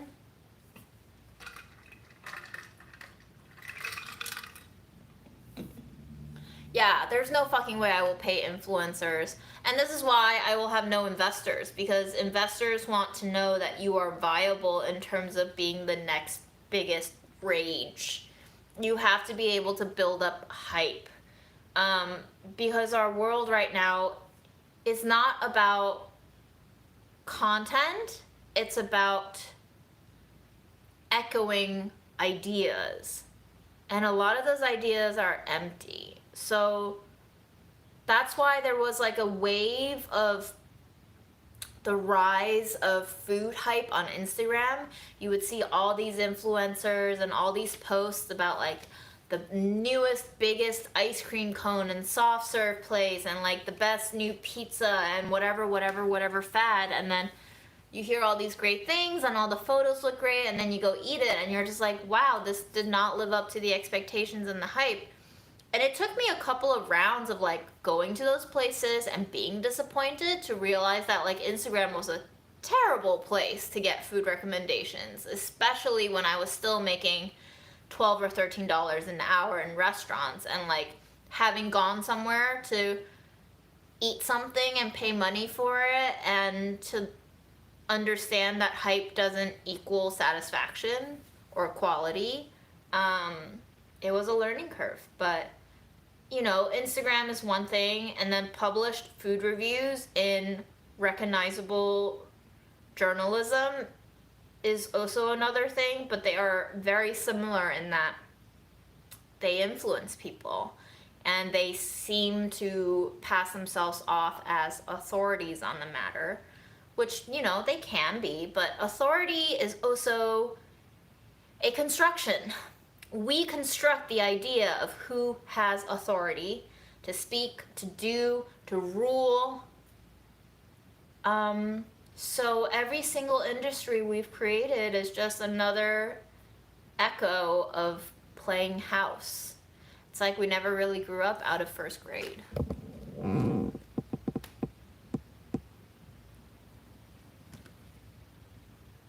Hi, Freddie.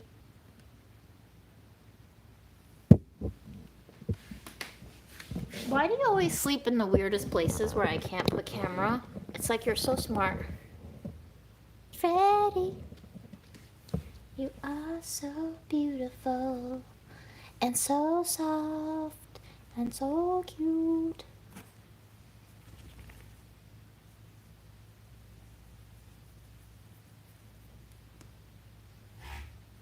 Boo, boo, boo, boo, boo.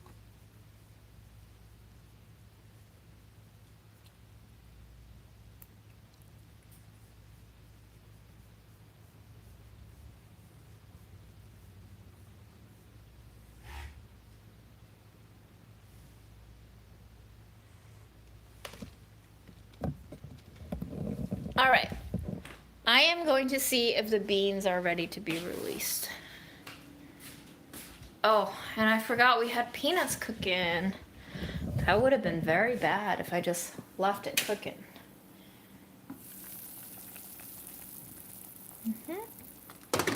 Best to set a timer now. Maybe 20 minutes from now.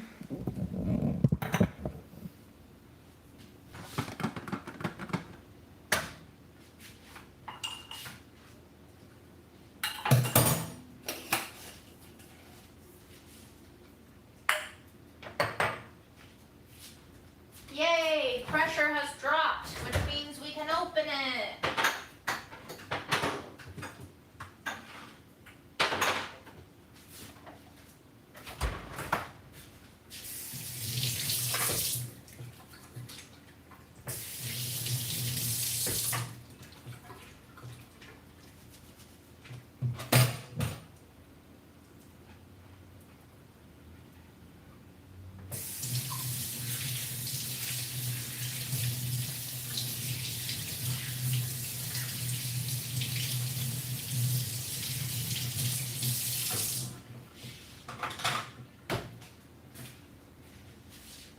It's so funny because it took me 4 years of working in restaurants to understand that I'd never want to own a restaurant, which is not the same thing as not wanting to work with food, because running a restaurant, opening a restaurant is a very different beast than just making food.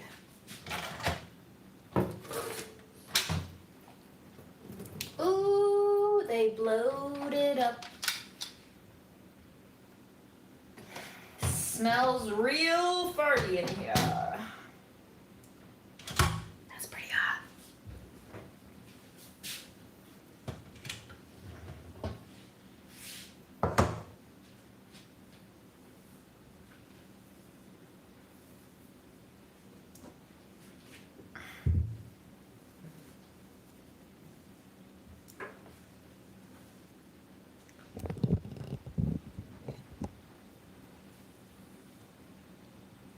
I call Aaron chef because I call everyone chef. I used to work at Roberta's, and they had a thing where they called everybody chef, no matter if they were actually the chef that night. And I thought that was really communist and cool.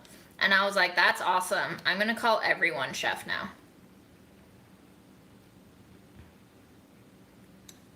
Let's eat a shrimp tail, shall we?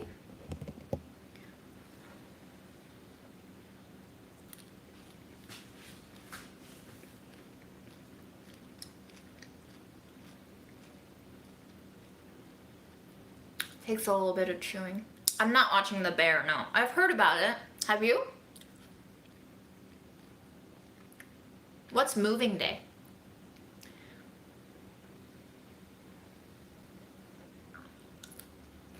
Oh yeah. It's just a sign of respect. You know? Cause like, I hate the restaurants where you have to call the chef the chef. There's just so much hierarchy that is really unwelcoming and unfriendly in those more structured, army-like settings that I don't want to continue.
The Bear is a show on Hulu, I believe, and it's about a restaurant. And some people are saying it's the most realistic show showing restaurant life. I haven't seen it yet, though.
Guys, what is the position of the person who does the final approval on plates going out at the pass? I was trying to come up with the word for that position yesterday at the tasting menu place, but I couldn't remember it. I think there's a name for that person, right? Usually it's a sous chef, if not the head chef, who does that. They basically like oversee to make sure all the plates have quality control before they head out. Expo, that's it. Thank you. Wow, I've been out of restaurants too long.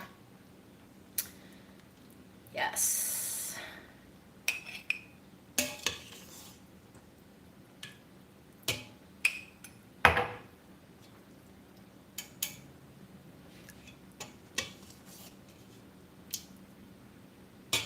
Do we have a lot of kitchen folks here? I guess I never understood what some of our old-timer viewers do for a living, but it sounds like you guys have at least worked in restaurants, if not currently working in restaurants.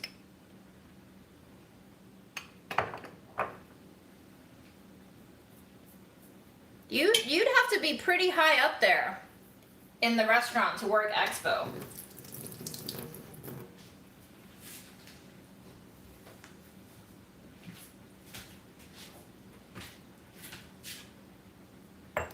Pretty high up there, folks.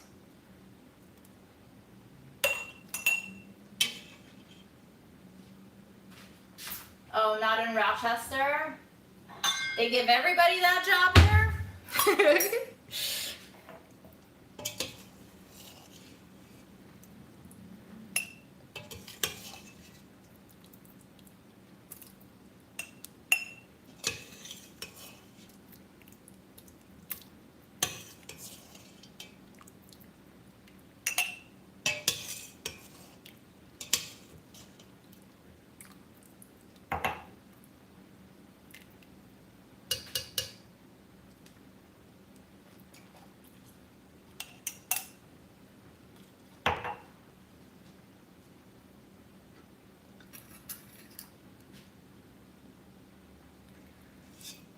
Today I learned that McDonald's has expos too.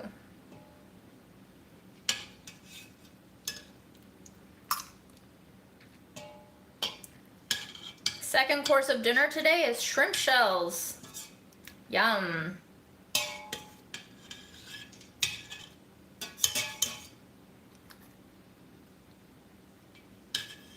This is gonna be good for my calcium intake, I think.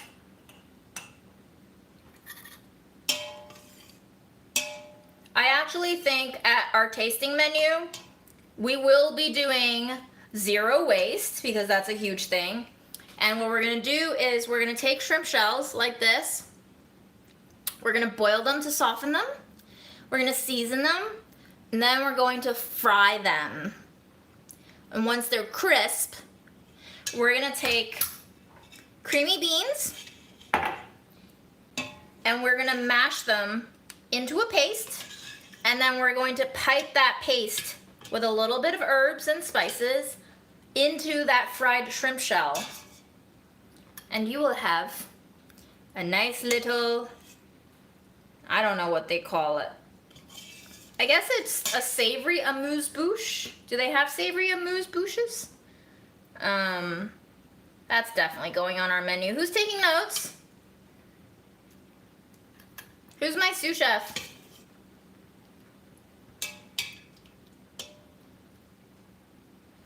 Oh, of course it's a lot of work. That's why these menus are like $700. The whole point is that you like make it insanely hard to plate and create. Otherwise, how are you going to justify charging that amount of money?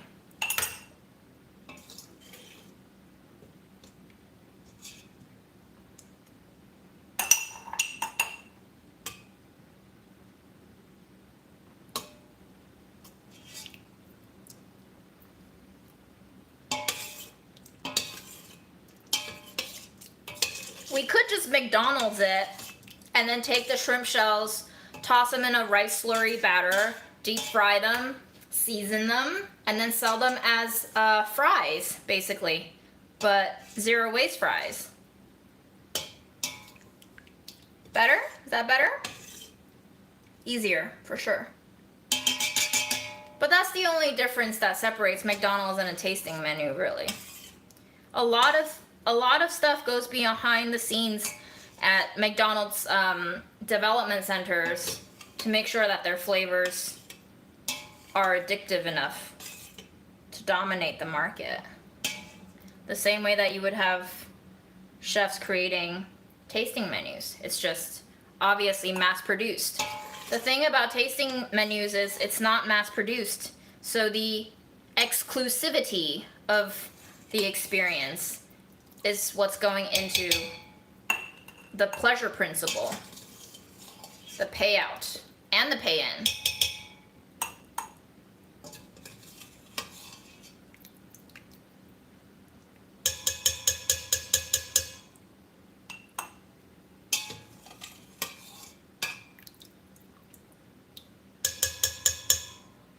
Rabina, we've already established that you're going to be Rabina Bezos. You're the investor. You will not be expediting shit.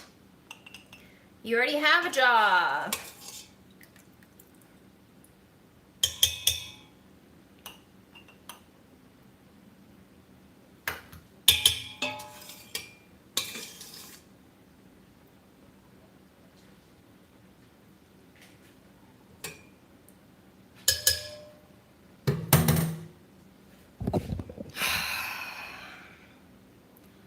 Shrimp shell and beans, y'all. It's what's for dinner. But yeah, I'm about to peace out and go into the AC. Thank you so much for joining me and for listening and bearing witness to this chaos. I hope your pets survive the fireworks that are inevitably going to annoy the shit out of everyone.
Yeah, it spilled not because my aim was off, but because the jar was so filled with beans that it took a while for the liquid to sink, and so I was funneling liquid in at way too fast a speed, and the air bubbles didn't break through, so it kind of like gushed back out.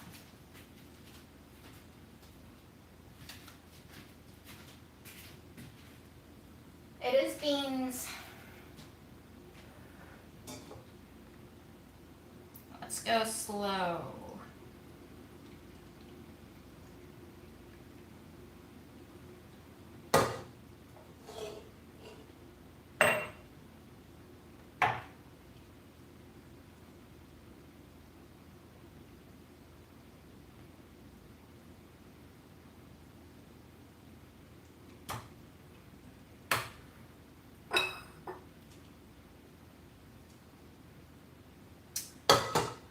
Use this green tea jar. I don't want to use this big hunk. Too big. Too big for my fridge. But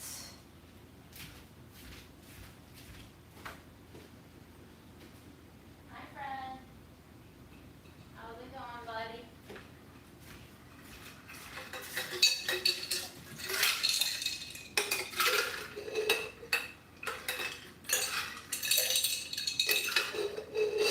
There we go. Shuffled.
Timer off, light off. What else? I think we're done. Congratulations. You want to see Freddie one more time? Sure.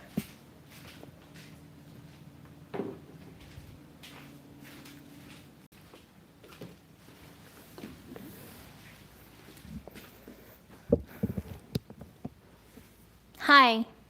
Do you want AC? Let's turn on the AC.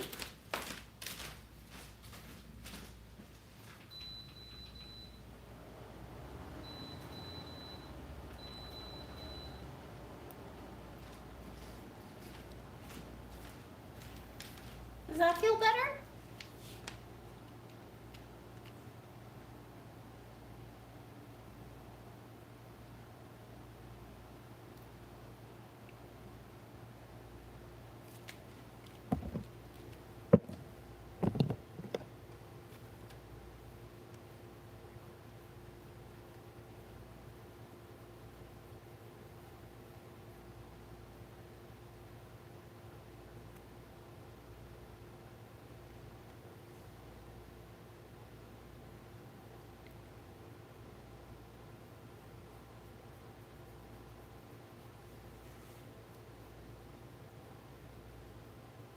Is life good, Freddie? Is life good when we're not torturing you with a harness? Hmm?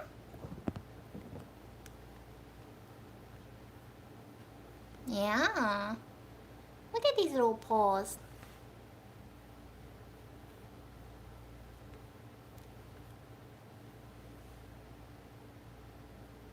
Boop. Boop.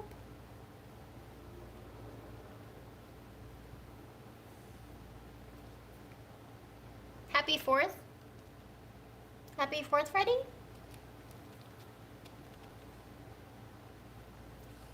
Do you want to wish the people a very pleasant holiday?